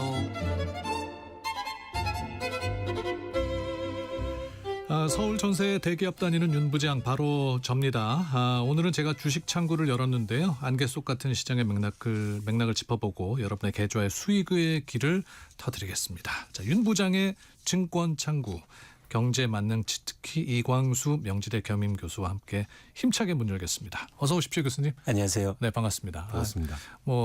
제가 화면으로는 많이 뵀지만은 인상이 참 좋으십니다. 아유, 감사합니다. 네, 그래서 더 따뜻한 정보가 들어올 것 같은. 네. 열심히. 왜 얼굴 빨개지세요? 칭찬에 부끄러움 탓입니까? 네. 네, 잘 부탁드리고요. 네. 새해 들어서 주식시장 또 순풍이네요. 네. 계속 또 주가 올라가고 있습니다. 굉장히 빠른 속도로 상승하고 있고요. 네. 이제 코스피 지수가 4,400을 넘어서서 이제 저희가 주식 시장에서 일종의 여의도라고 하는데 시장에서 이제 1분기에 잘하면 5천도 갈 수 있다. 이런 얘기들이 솔솔 나오고 있습니다. 네, 저는 인상적이었던 게 그 이재명 대통령이 취임하면서 이제 주식으로도 생활비를 충당할 수 있도록 그런 주식 생태계를 만들어 가겠다고 했는데 정말 5천 가까이 근접하리라고 상상을 못했었는데. 그렇죠. 그렇게 말씀을 하실 때가 지수가 2,500, 3,000이 안 됐거든요. 그렇기 때문에 3,000이 넘는 것도 사실은 상상하기 좀 힘들었고 4,000을 넘어서 지금 5,000까지 얘기하고 있으니까 좀 상전이 벽해될 얘기를 하고 있습니다. 우리 주식이 이렇게 좋은 이유는 뭐라고 보십니까? 일단 직접적으로는 두 가지 이유고요. 첫 번째는 반도체를 중심으로 해서 시장의 관심 그리고 실적 개선 증가 이런 이슈들이 있고요. 두 번째는 그런 거에 기반해서 외국인 투자자들이 한국 주식을 계속 지금 사고 있습니다. 그래서 대형주를 중심으로 해서 그러다 보니까 지수 특히 이제 대형주의 주가가 빠르게 상승하고 있는 거죠. 네. 이 교수님은 이제 이렇게 주식이 화랑인 때도 소외되는 사람들이 있다. 그래서 주식을 해야 된다라고 말씀을 늘 하시던데 어떤 분들이 소외받는 겁니까? 이렇게. 그게 가장 큰 문제인데요. 예를 들어서 우리는 쉽게 주가가 올라가면 주식 투자를 한 1,500만 명 정도 하니까 모두 다 좋아지는 게 아니냐 이런 말을 많이 하는데 사실은 그 속내를 살펴보면 문제가 있습니다. 뭐냐면 자산 분위별로 평균적으로 보면 자산이 많은 5분위는요. 평균적으로 주식을 7,700만 원 정도 들고 있어요. 그런데 자산이 상대적으로 적은 1분위는요. 70만 원이 채 되지 않아요. 그러니까 100배 이상의 차이가 나요. 이 상태에서 주가가 상승하면 빈부의 격차는 커지고 경제적 불평등은 확대될 겁니다. 그렇기 때문에 이런 경제적인 결실 내지 자산 시장의 상승이 모두에게 이렇게 퍼질 수 있도록 그런 정책적인 배려가 필요한 거죠. 그런데 말씀드렸듯이 많은 분들이 나 주식 투자해 그래서 좋아 이렇게 얘기하지만 대부분 계좌에 100만 원밖에 없는 거예요. 그래서 지난해 주식이 70% 80% 올랐는데 80만 원 번 겁니다. 근데 그게 과연 좋은 걸까? 좀 생각해 볼 여지가 있다는 거죠. 그래서 많은 분들이 주식에 좀 관심을 갖고 그래서 많이 투자할 수 있도록 정책적인 배려라든지 그런 부분이 필요하다는 말씀을 드리는 겁니다. 네. 베네수엘라 사태 영향 있겠죠? 오히려 주식시장이 긍정적으로 이게 반영이 되는 것 같아요. 과거에는 이렇게 소요라든가 국지적 분쟁 같은 게 주식시장에는 굉장히 안 좋은 그런 어떤 사건이 됐는데 이번 베네수엘라 문제는 주식시장에 긍정적으로 영향을 오히려 미치고 있다. 어떤 상황이냐면 오히려 이런 어떤 정치적 불안감이 있으면 금리가 내려갈 수도 있겠지 않느냐. 이런 어떤 기대감이 오히려 작용하는 것 같습니다. 그래서 어제도 보면 미국의 증시가 오히려 오르거든요. 그래서 그런 측면에서는 지금 모든 뉴스들 그리고 이슈들이 오히려 주가 상승의 이유가 되는 그런 상황으로 판단하고 있습니다. 네. 환율도 걱정이에요. 원달러 환율은 이제 계속 고환율을 가는데 1,500원, 1,600원 얘기하는 분들도 있더라고요. 고환율은 어떤 영향을 미칠까요? 근데 과거 오랫동안 보면 환율이 상승하면 주식시장이 안 좋았거든요. 근데 지금은 환율이 오르는데 주식시장도 좋은 상황을 보여주고 있어요. 네. 그러니까 이게 일종의 상관관계의 어떤 정도가 떨어지고 있다는 거죠. 그건 뭐냐면 그만큼 한국의 주식시장이 강하다는 걸 보여주는 거고요. 오히려 아까도 말씀드렸듯이 어떤 이슈라든지 뉴스, 경제 상황이 지금 계속 긍정적으로 해석되고 있는 측면이 있습니다. 무슨 예. 얘기냐면 환율이 오르면 수출이 잘 되잖아요. 오히려. 그래서 한국의 기업들한테 도움이 되는 거 아니야? 이렇게 이제 해석되고 있는 측면이 있다는 거죠. 그런 측면에서 물가 상승이라든가 이런 부분이 있긴 하지만 뭐 그렇게 환율이 오른다고 해서 주식시장에 크게 부정적인 영향을 미칠 것 같지는 않습니다. 네.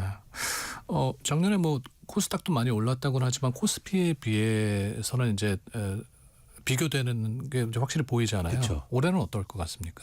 올해도 이런 추세는 상반기까지는 이어질 것 같습니다. 그래서 대형주 중심으로 주가 상승이 이어질 가능성이 굉장히 높고요. 네. 그건 아까도 말씀드렸듯이 AI 반도체라든지 AI 관련된 분야가 오르다 보니까 상대적으로 대형주가 오르고 외국인들이 한국 주식을 사면서 지금 지수를 끌어올리고 있거든요. 근데 미국에 있는 투자자들은 한국 주식을 살 때 쉽게 말해서 큰 주식을 삽니다.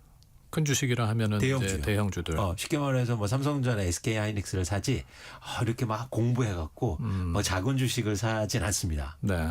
그렇기 때문에 외국인들이 시장에 들어올 때는 대형주가 더 유리하죠. 그러니까 올해 코스닥 시장의 향방은 어떻게 보세요?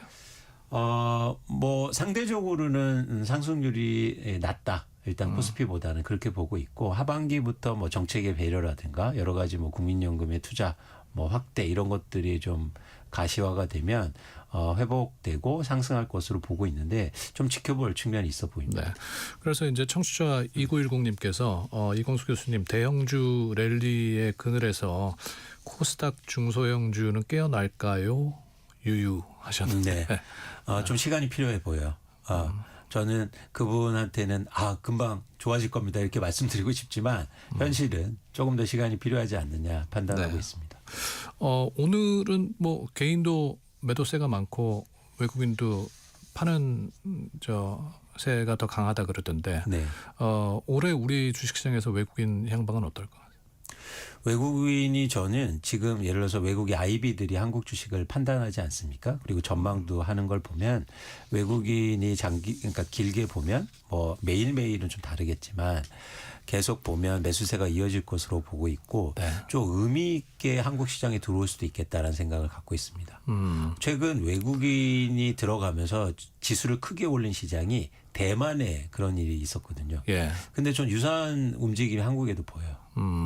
그래서 AI 반도체라든가 이런 부분에 대해서 외국인들이 시장에 들어오면서 지수가 크게 상승하는 그런 모멘텀이 있지 않을까 보고 있습니다. 저도 이제 뭐 주식에 관심이 있어서 좀 보고 있습니다만은 잘하신다는 소문이.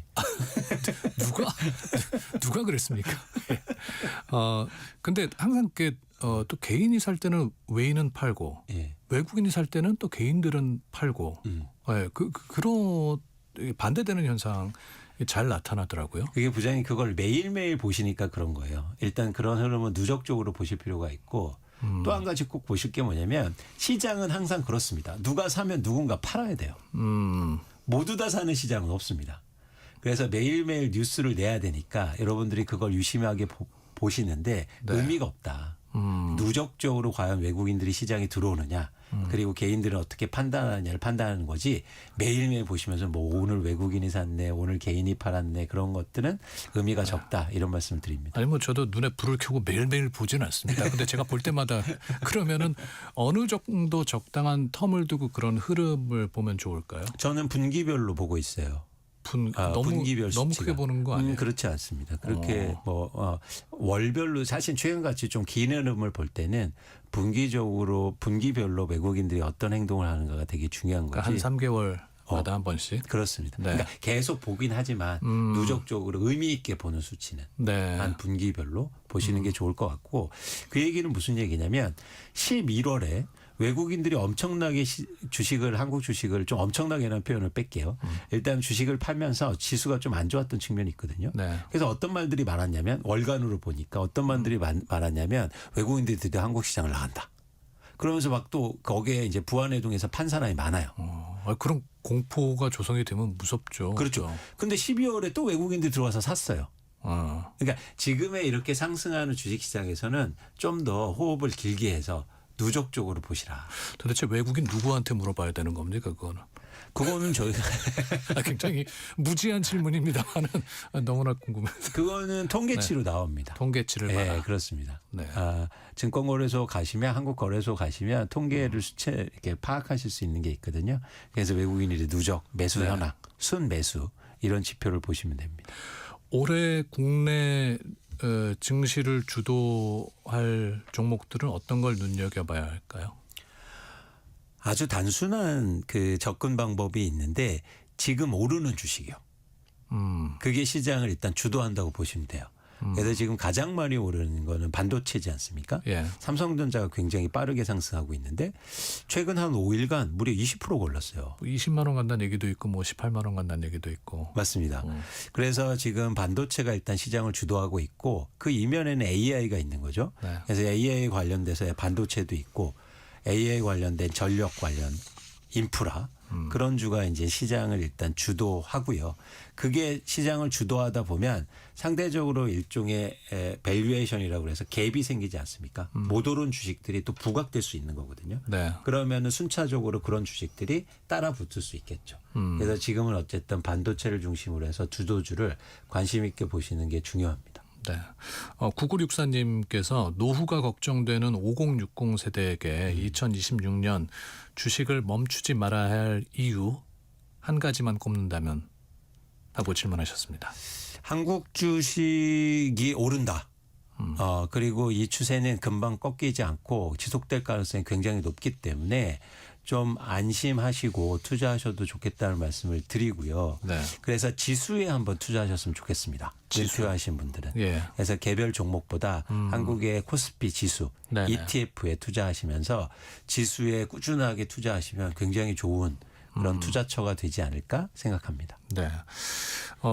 근데 뭐 항상 이렇게 바르게 올라갈 수만은 없지 않습니까? 그쵸. 중간에 뭐 조정이 있을 수도 있고 그쵸. 이런 시기를 대비해서 좀 어떤 개인은 전략을 마련해야 할까요? 그렇기 때문에 많은 분들이 일종의 분할 매수라는 거를 이제 생각하고 염두에 두고 계시는데 지금은 일단 확률적으로 보면 상승할 날이 더 많을 가능성이 높거든요. 그래서 너무 막 떨어지면 사야지라는 계획보다도 그냥 꾸준하게 그러니까 주가에 반응하지 않고 내 계획대로 사는 그런 계획을 세워주시면 좋겠어요. 근데 오른 건 또 너무 올라 보여서 네. 삼성전자하고 뭐 하이닉스 같은 반도체 주식들도 이제 접근하기엔 조금 무서운. 부장님 그래서 중요한 말씀을 제가 드릴게요. 어떤 네. 말씀이냐면 이제 두 가지인데 첫 번째는 뭐냐면 투자는 미래에 하는 겁니다. 투자는 미래에 한다. 과거나 현재에 하는 게 아니에요. 네. 지금까지 올랐다고 그래서 투자하지 않아야지는 아니에요. 지금까지 올라도 더 오를 수 있으면 해야 됩니다. 그럼 예를 들어서 삼성전자가 10만 원 갔을 때 많이 올랐다고 다 팔았는데 벌써 13만 원이지 않습니까? 근데 5만 원 갔을 때를 또 기억하면은 무섭거든요. 그러니까 제가 말씀드렸죠. 투자는 과거에 하는 게 아니라 과거에 하는 게 과거 생각을 자꾸 하시면 안 된다는 말씀을 드립니다. 네. 그래서 미래를 보시면서 조금 더 적극적인 자세를 가졌으면 좋겠다는 말씀을 드리고요. 두 번째는 뭐냐면 이제 굳이 말씀하셨으니까 삼성전자, SK하이닉스 말씀하셨으니까 근데 AI 반도체라든지 AI 분야에서 아직까지 두 회사는 밸류에이션이 가장 낮습니다. 상대적으로. 네, 그렇기 때문에 너무 막 주가가 오른 게 중요한 게 아니라 예. 고평가가 된 주식은 아니다. 그래서 그리고 또 하나 올해 실적을 감안하면 너무 부담을 안 가셔도 좋겠다는 말씀을 드립니다. 네. 아마 그 개인 투자자들의 심정을 가장 잘 반영해 준 이 문자가 아닌가 싶은데 5988님께서 저는 2023년 7월에 살림의 보탬이 되고 싶어서 몇 달 생활비로 주식을 처음 해봤는데 지금 매도도 못하고 2년 반 계속 물려있다고 하시면서 왜 주식은 제가 사면 하락하고 팔고 나면 오를까요? 그건 주식시장의 문제는 아니고 투자에 대해서 좀 다시 생각해 볼 필요가 있습니다. 그래서 투자의 원칙을 좀 지키실 필요가 있거든요. 무슨 네. 얘기냐면 이제 간단하게만 말씀드리면 다음에도 다시 말씀드리겠지만 주가는 어쨌든 미래를 한다고 말씀드렸잖아요. 네. 그래서 이제 미래를 예측하고 하는데 예측의 가장 큰 문제는 틀린다는 거예요. 그러니까 그게 속성이죠. 그래서 예측은 무조건 횟수를 줄여야 됩니다. 네. 그래서 예측은 살 때만 해야 돼요. 그리고 그 사고 난 데에는 예측하는 게 아니고요. 대응하는 거예요. 어떻게 대응하냐면 예를 들어서 주가가 빠지면 많이 빠지면 팔아야 됩니다. 쉽지 않은데. 그리고 주가가 오르면요. 팔면 안 돼요. 주가가 오르면 팔면 안 돼. 그렇죠. 근데 주가가 오를 때 또 이거 또. 근데 우리는 정확히 반대로 하죠. 주가가 빠지면 오래 갖고 있고 오르면 금방 팔아버립니다. 맞아요. 그래서 여러분들이 왜냐하면 예측하기 때문이에요. 주가가 빠지면 예측해요.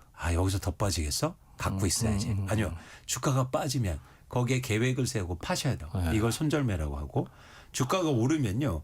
갖고 있는 겁니다. 왜 팝니까? 이걸 반복하는 게 되게 중요하거든요. 저도 10년 버틴 적이 있거든요. 빠져서. 네. 그건 버틴 게 버틴 거 아니에요? 네, 버틴 건 아니죠. 네, 왜냐하면 두 가지 문제점인데 빠질 때 버티면 손실이 커지잖아요. 네. 두 번째는 뭐냐면 기회비용이 너무 커요.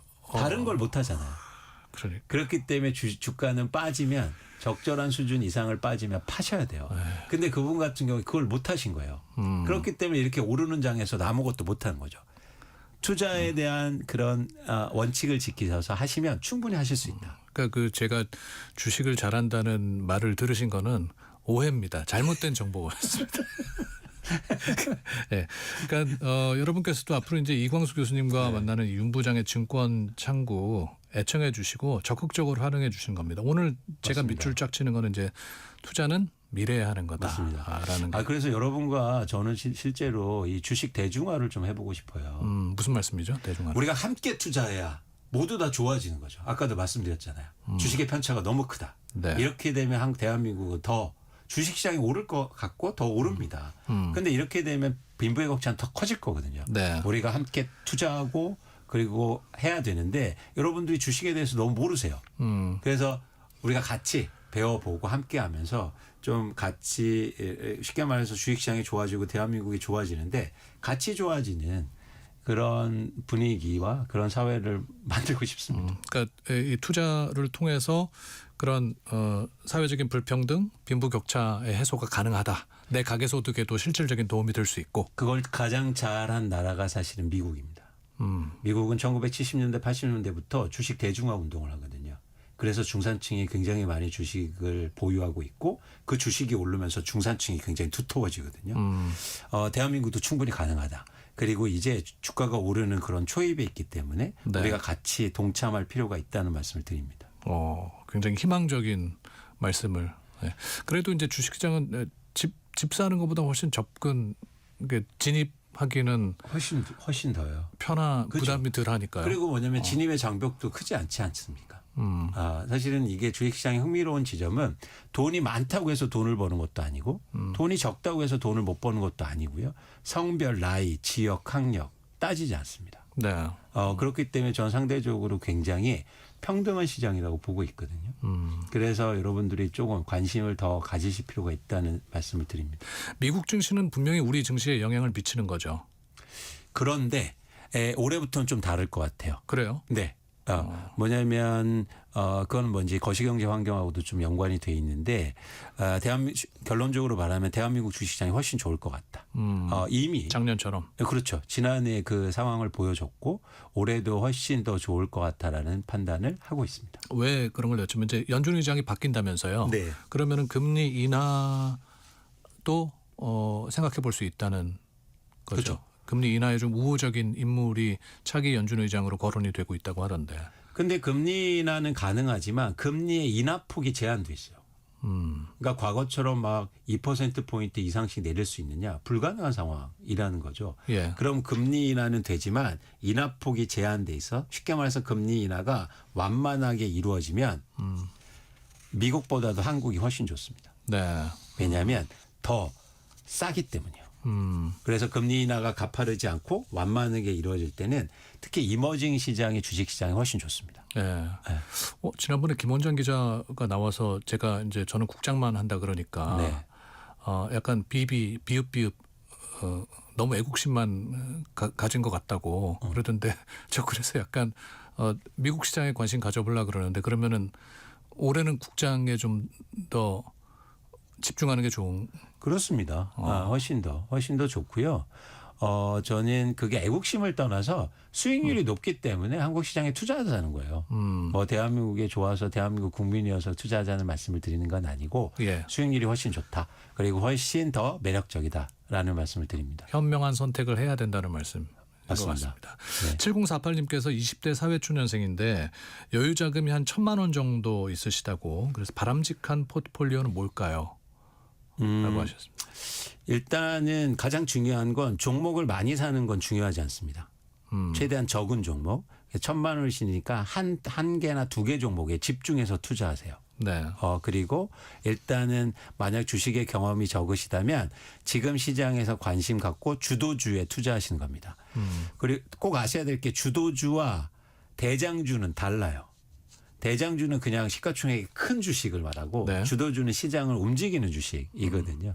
그래서 시장에 지금 움직이는 주식에 집중해서 투자하셨으면 좋겠다는 말씀을 드립니다.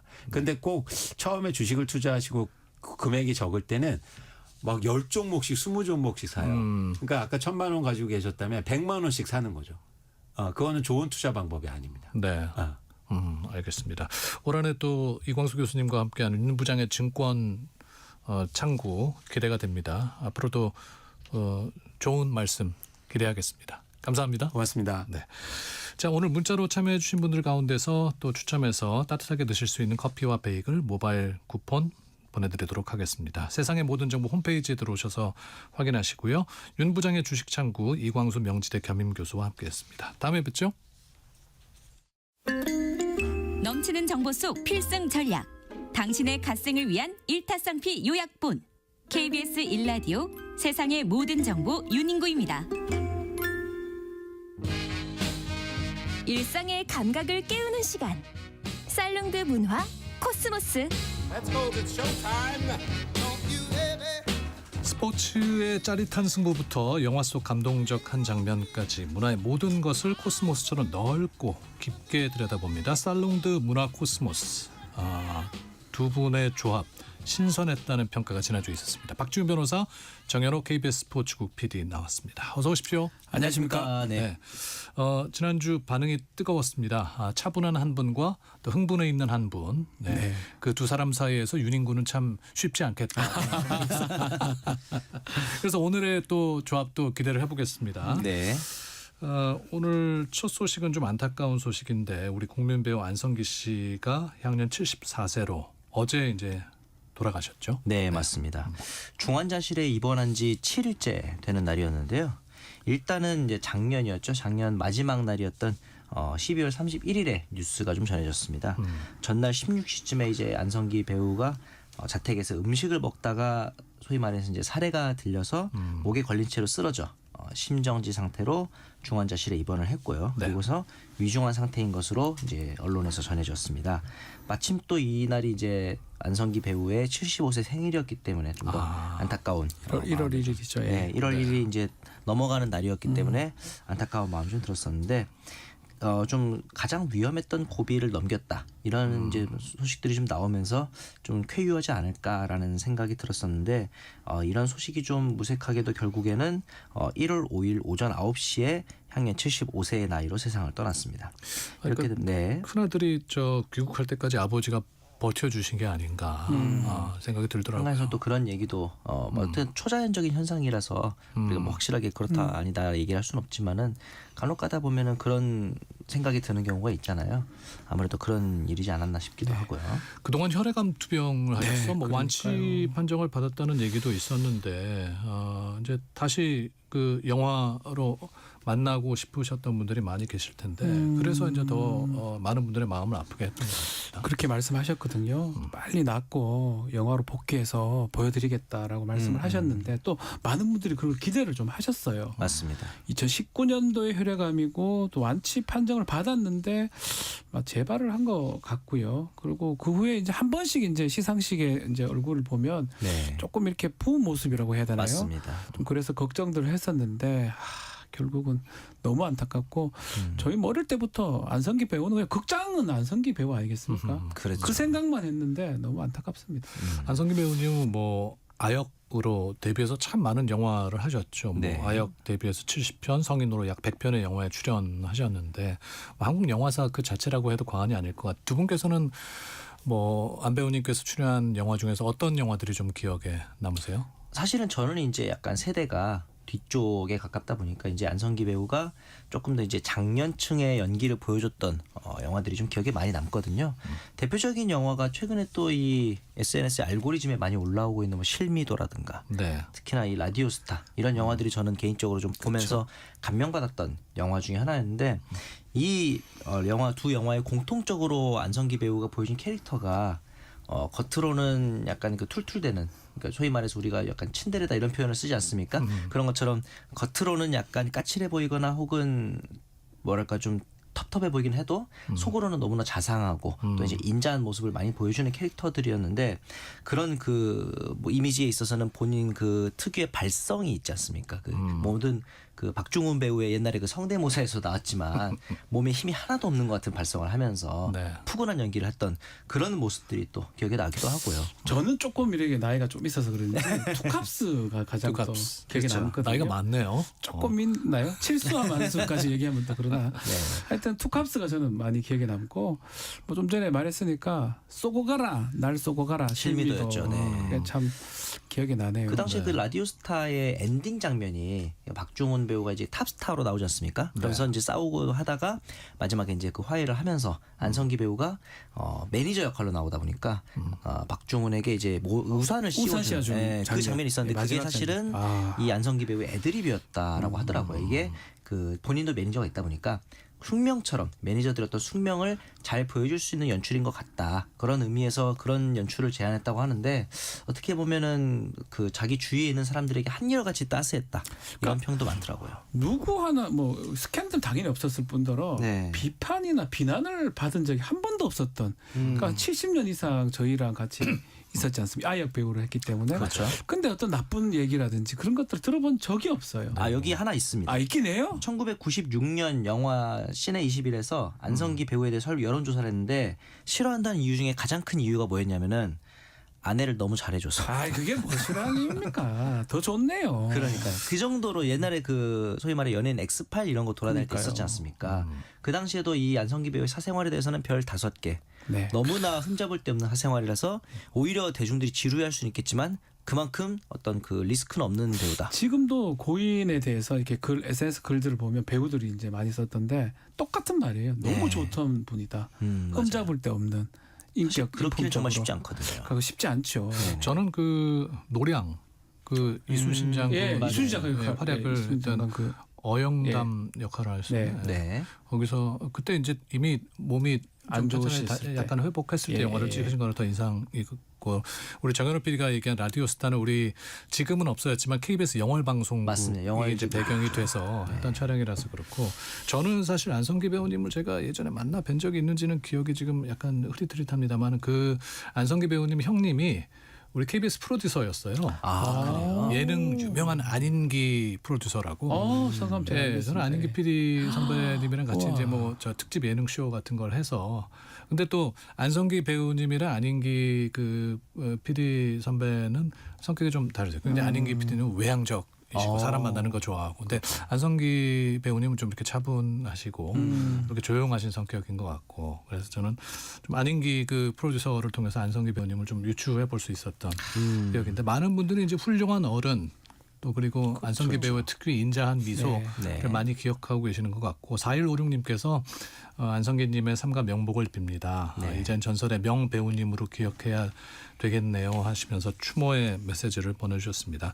정말 한국 영화 발전을 위해서 많은 일들을 하셨죠. 그렇죠. 한국 영화 배우협회 이사장 그리고 당시 이제 그 2000년대 초반에 스크린 쿼터 이슈가 있을 때 비대위 공동위원장들을 지내기도 했고요. 네. 유니세프 친선대사 그리고 신영균 예술문화재단 이사장 다양한 직책을 근데 지내긴 했는데 전반적으로 오직 영화계만을 위해서 헌신했다 이렇게 볼 수 있을 정도로 영화에 대해 굉장히 진심이었다 이렇게 볼 수 있을 것 같고요. 이렇게 배우 생활 오래 해왔으니 당연히 좀 많은 트로피를 들어 올리시기도 했거든요. 일단은 뭐 대중문화예술 분야에서는 최고 영예라고 할 수 있는 은관문화훈장을 또 주서를 받기도 했고요. 네. 2024년에는 대한민국 예술원 회원으로 또 선출되기도 했었고요. 심지어 이제 이 백상예술대상 그리고 대종상에 있어서는 역대 나무주연상에서 최다 수상을 하게 됐습니다. 백상을 8번 그리고 대종상을 5번 받았었고요. 이렇게 1980년대, 90년대, 2000년대 그리고 2010년대까지 걸쳐서 주연상을 받은 배우는 우리나라에서 안성기 배우가 유일합니다. 어떻게 보면은 저부터 시작해서 더 나이 많으신 분들까지 전 연령을 통틀어서 뭐랄까 국민 배우다 이런 생각이 그래서 국민 배우의 뭐 맞습니다. 최초이기도 그래서 이번에 하고요. 금관문화훈장을 주서한다고 네, 맞습니다. 정부에서 발표를 했고 저는 인상적이었던 게 제가 필모그래피를 쭉 봤는데 제가 잘 모르는 영화들도 많더라고요. 보니까 안성기 배우님께서는 꼭 그 돈이 되는 개런티를 많이 주는 영화에만 출연하셨던 건 아닌 것 같아요. 네. 독립 영화나 저예산 그렇죠. 영화에도 많은 관심을 갖고 또 자발적으로 참여를 하셔서 영화계에 많은 도움을 주신 분이라는 평이 많더라고요. 그래서 믿음, 신뢰, 영화라면 안성기, 얼굴 그게 떠오르는 거거든요. 그러니까 뭐 정말로 막 아주 탑스타가 돼서 막 어떤 비싼 영화에 나온 것도 이 영화 저 영화 다 우리가 사실 영화 그러면 안성기고 그 믿음이 계속 자리 잡았던 것 같아요. 그렇죠. 그러다 보니까 더 안타까운 것 같습니다. 네. 시대의 울림 정말 한국 영화 생애를 함께해온 배우 8303님께서 너무나 좋아하는 안성기님 평안한 영면을 빕니다 라고 추모 메시지 보내주셨습니다. 저희도 함께 또 안 배우님의 명복을 빌죠. 스포츠 관련 소식으로 넘어가 보겠습니다. 많은 분들이 좋아하신 프로그램인 것 같은데 최강야구 불꽃야구 지금 이 두 프로그램을 두고 법적 분쟁이 이어지고 있죠. 네, 서울중앙지법에서는 이제 이 JTBC가 스튜디오 C1을 상대로 제기한 저작권 침해 금지 및 부정 경쟁 행위 금지 가처분 신청이 인용이 됐습니다. 네. 이렇게 되면서 이제 이 불꽃야구 프로그램의 제작 판매 그리고 유통, 배포, 전송까지 모든 행위가 금지되는 상황이 됐거든요. 이게 왜 그러냐면은 이 최강야구가 종전에 JTBC에서 있을 때 주요 출연진 그리고 구성 요소들이 별다른 변형 없이 그대로 활용되었다는 점 그리고 이 과거 최강야구에 있었던 경기와 기록, 서사 등이 실질적으로 불꽃야구로 후속 프로그램에 이어졌다 이렇게 볼 수 있기 때문에 이것을 이제 다른 플랫폼에서 전송하는 것은 부정 경쟁 행위다라고 재판부에서 이제 판단을 한 것으로 보입니다. 이렇게 되면서 이제 지금까지 공개된 모든 불꽃야구 관련된 회차를 포함해서 앞으로 새로운 업로드까지도 금지되는 상황이 되겠습니다. 네. 그러니까 법원은 일단 JTBC의 손을 맞아요. 본소송이 있긴 한데 가처분이 여기서는 본소송 역할을 한다고 봐야 됩니다. 네. 실제로는 뭐 본소송에서 달리 판단될 여지도 있고요. 또 뭐 항고를 했다고 하니까 그것도 한번 봐야 되지만 지금 네. 단계에서는 가처분대로 간다고 보면 사실은 부정경쟁방지법이 이게 사실 좀 고약한 것 같아요. 포맷 같은 것들을 써버렸을 때 이제 이런 첫 사례 같거든요. 네. 포맷을 따라했거나 가져간 거예요. 그러니까 은퇴했던 야구 선수들을 데리고 와가지고 야구를 다시 한다. 다시 하는 그 포맷 같은 게 이제 주된 이 불꽃야구, 최강야구 포맷인데 이제 그 부분은 지금 방송국 소유기 때문에 또 방송국 거기 때문에 다른 방송국 가서 하지 마라. 그러면 부정경쟁방지법에 위반된다. 이런 게 주된 취지이기 때문에 아마 앞으로는 이 불꽃야구 하기가 좀 쉽지 않은 상황으로 보입니다. 그런데 제작사는 시즌 2 제작하겠다고 뭐 선언을 했죠. 이게 법적으로는 이래요. 포맷을 바꾸면 가능합니다. 아예 바꾸면요. 네. 만약에 불꽃야구인데 그냥 신인들 불러서 그렇죠. 지금 형식 완전 다르게. 그리고 이제 지금 같은 경우는 야구가 메인 네. 포맷이지만 거기에 더해서 뭐 야유회를 간다든가 혹은 뭐 둘이 뭐 식사를 한다든가 이런 것들이 좀 구성이 되면은 그렇죠. 많이 달라질 가능성이 실제로 그 불꽃야구가 최강야구에 쓰던 거를 거의 가져와서 썼기 때문에 이제 문제가 되는 거거든요. 네. 후속편이 아니고 그냥 연결된 거라고 아마 법원에서 좀 판단한 것 같아요. 네. 그래서 이제 포맷을 완전 달리하면 전혀 불가능한 건 아닌데 네. 근데 문제는 이제 시청자들의 인식이라는 게 있기 때문에 그렇죠. 포맷을 달리했을 때 인기가 있을까 이 부분이 사실 좀 정확하게 의문스럽죠. 제가 보기에도 아마 이 최강야구 때부터 이어져 온 불꽃야구까지 이어진 팬덤이 굉장히 강력하다고 보는데 말씀하신 대로 포맷을 바꾸는 순간 기존의 팬덤들을 오히려 잃게 되면서 네. 그렇다고 해서 새로운 팬덤을 과연 수용할 수 있을까? 이거에 대해서도 좀 회의적이지 않을까 그런 생각도 들고요. 야구 좋아하시는 분들 사이에서는 뭐 평가가 어떻습니까? 이 법정 분쟁에 대해서. 이 최강야구, 불꽃야구 두 프로그램 간의 갈등이잖아요. 그렇죠. 근데 이제 대부분의 팬들은 약간 뭐랄까 좀 루즈루즈, 윈윈이 아니라 서로 간에 약간 뭐 감정 싸움이 깊어지면서 김 빠진다. 예, 오히려 이렇게 되면서 새로 시작하는 최강야구의 흥행에 있어서도 좀 악영향으로 이어지고 있고, 그러다 보니까 조금 이제 뭐랄까 이게 과연 해결책이 맞았을까라는 생각이 있긴 한데, 점차 이 법원 판결 쪽이 최강야구 쪽에 손을 많이 들어주면서 최강야구 쪽의 시선을 보는, 좀 더 최강야구 쪽에 손을 들어주는 시선이 많아지고 있는 건 사실인데요. 시청자들 뭐 제가 이제 다는 아니지만 네. 뭐 댓글 같은 것들에 보면 또 불꽃야구 팬들이 꽤 많아요. 맞아요. 네. 근데 나오는 선수들이 또 달라요. 그렇죠. 출연자들이.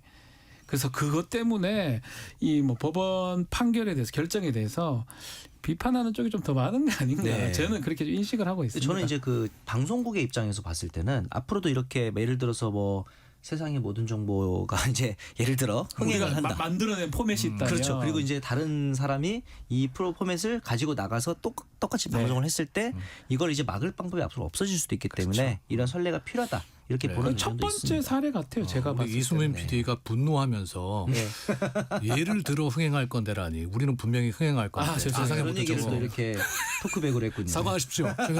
사과드리겠습니다. 제 프로는 아니라서. 네. 아니, 우리가 잘 돼야 되니까. 맞습니다. 여러분 잘 돼야 되니까. 오늘 그 소식은 이제 주말 SNS에서 이 사진 하나가 또 뜨겁게 떠올랐습니다. 아들 사랑 끔찍하기로 유명하죠. 호텔 신라 이부진 사장이 그 아들과 함께 농구장에서 포착이 봤어요. 됐는데 네. 우리나라 농구장 아닙니다. 미국 농구장. 네, NBA 방송 중계 화면에 포착이 됐습니다. 그러니까요. 놀랍게도 그 NBA 그 자리는 가격이 다른 걸로 제가 알고, 뭐 가보지 못했지만 네. 가장 좋은 자리에 네. 이부진 사장하고 그 아들로 추측되는 임모시죠. 네. 두 사람이 앉아서 아주 즐겁게 관람하는 모습이 포착이 됐습니다. 뭐 이부진 사장이라면 그럴 만한 건 아닙니까? 뭐. 그렇죠. 뭐 이왕 보려면 그 아래 위에서 보든 앞에서 볼 수는 있는데 아마 제가 알기로는 이제 고등학교 3학년 대학 입학한 걸로 알거든요. 네네. 입학 선물 아닌가 이런 생각이 좀 아니 들더라고요. 근데 뭐 엄마랑 아들이랑 가서 볼 수 있는데 왜 이 사진이 그렇게 근데 이제 저희가 보기에는 NBA라면 약간 그 꿈의 리그, 그리고 이제 약간 서양인들의 전유물이라는 인식이 있었는데 그 중에서도 가장 좋은 자리인 이 코트사이드 1열이라는 표현을 쓰거든요. 네. 선수 바로 뒤입니다. 여기가 이제 도대체 가격이 얼마나 하길래 그러는 거예요? 12,000달러 정도로 추정이 되고 있거든요. 골든스테이트 이게 NBA 같은 경우 경기장마다 가격이 다른데 한 자리에? 네, 한 자리에. 한 자리에 그러니까 이제 12,000달러. 두 분이 계셨으니까 우리나라 돈으로 한 자리에 1,700만 원 정도. 그러니까 두 명이 앉았으니까 3,400만 원 요 정도 하지 않겠는가, 이렇게 이제 추산을 하고 있는데요. 이 중에서도 이제 시즌 중에도 거의 1,000만 원대 이상으로 거래가 될 입이 만큼. 아예 안 벌어져. 3,400만 원 정도면 일반 게 100석 1,000석인데요. 거의 매진이죠. 매진이죠. 네. 근데 뭐 어떻게 생각해 보면은 뭐 제가 대학 갔을 때 뭐 부모님께서 한 10만 원 정도 선물해 주셨다면은 그러니까 재벌이니까. 그걸 재벌이니까 뭐 그 정도 선물해 준 게 아닐까, 그런 생각도 들기도 하고요. 공부를 뭐 꽤 잘해가지고 아주 좋은 대학에 뭐 아주 좋게 합격을 했다고 하더라고요. 또 이슈가 됐었죠. 네, 그것도 이제 보도가 됐으니까. 사실은 그 이부진의 아들 이 정도면은 굳이 뭐 공부 열심히 할 필요 없는데도 불구하고 열심히 했다. 그런 얘기도 너무 부러워하지는 맙시다. 근데 부럽긴 부러워요. 네. 굳이 그렇게 공부를 열심히 뭐 하면 좋지만 부러운 거 인정하면서 오늘 우리 이야기를 마무리하도록 하겠습니다. 아유, 부럽습니다. 부럽습니다. 네. 자, 살롱드 문화 코스모스 정현호 PD, 박주인 변호사와 함께했습니다. 고맙습니다. 감사합니다. 감사합니다. 네. 자, 오늘 세상의 정보 유니구입니다. 마무리하도록 하겠습니다. 끝곡 김동률의 사랑한다는 말 띄워드리면서 내일 뵙도록 하겠습니다. 여러분의 내일을 기대합니다. 안녕히 계십시오.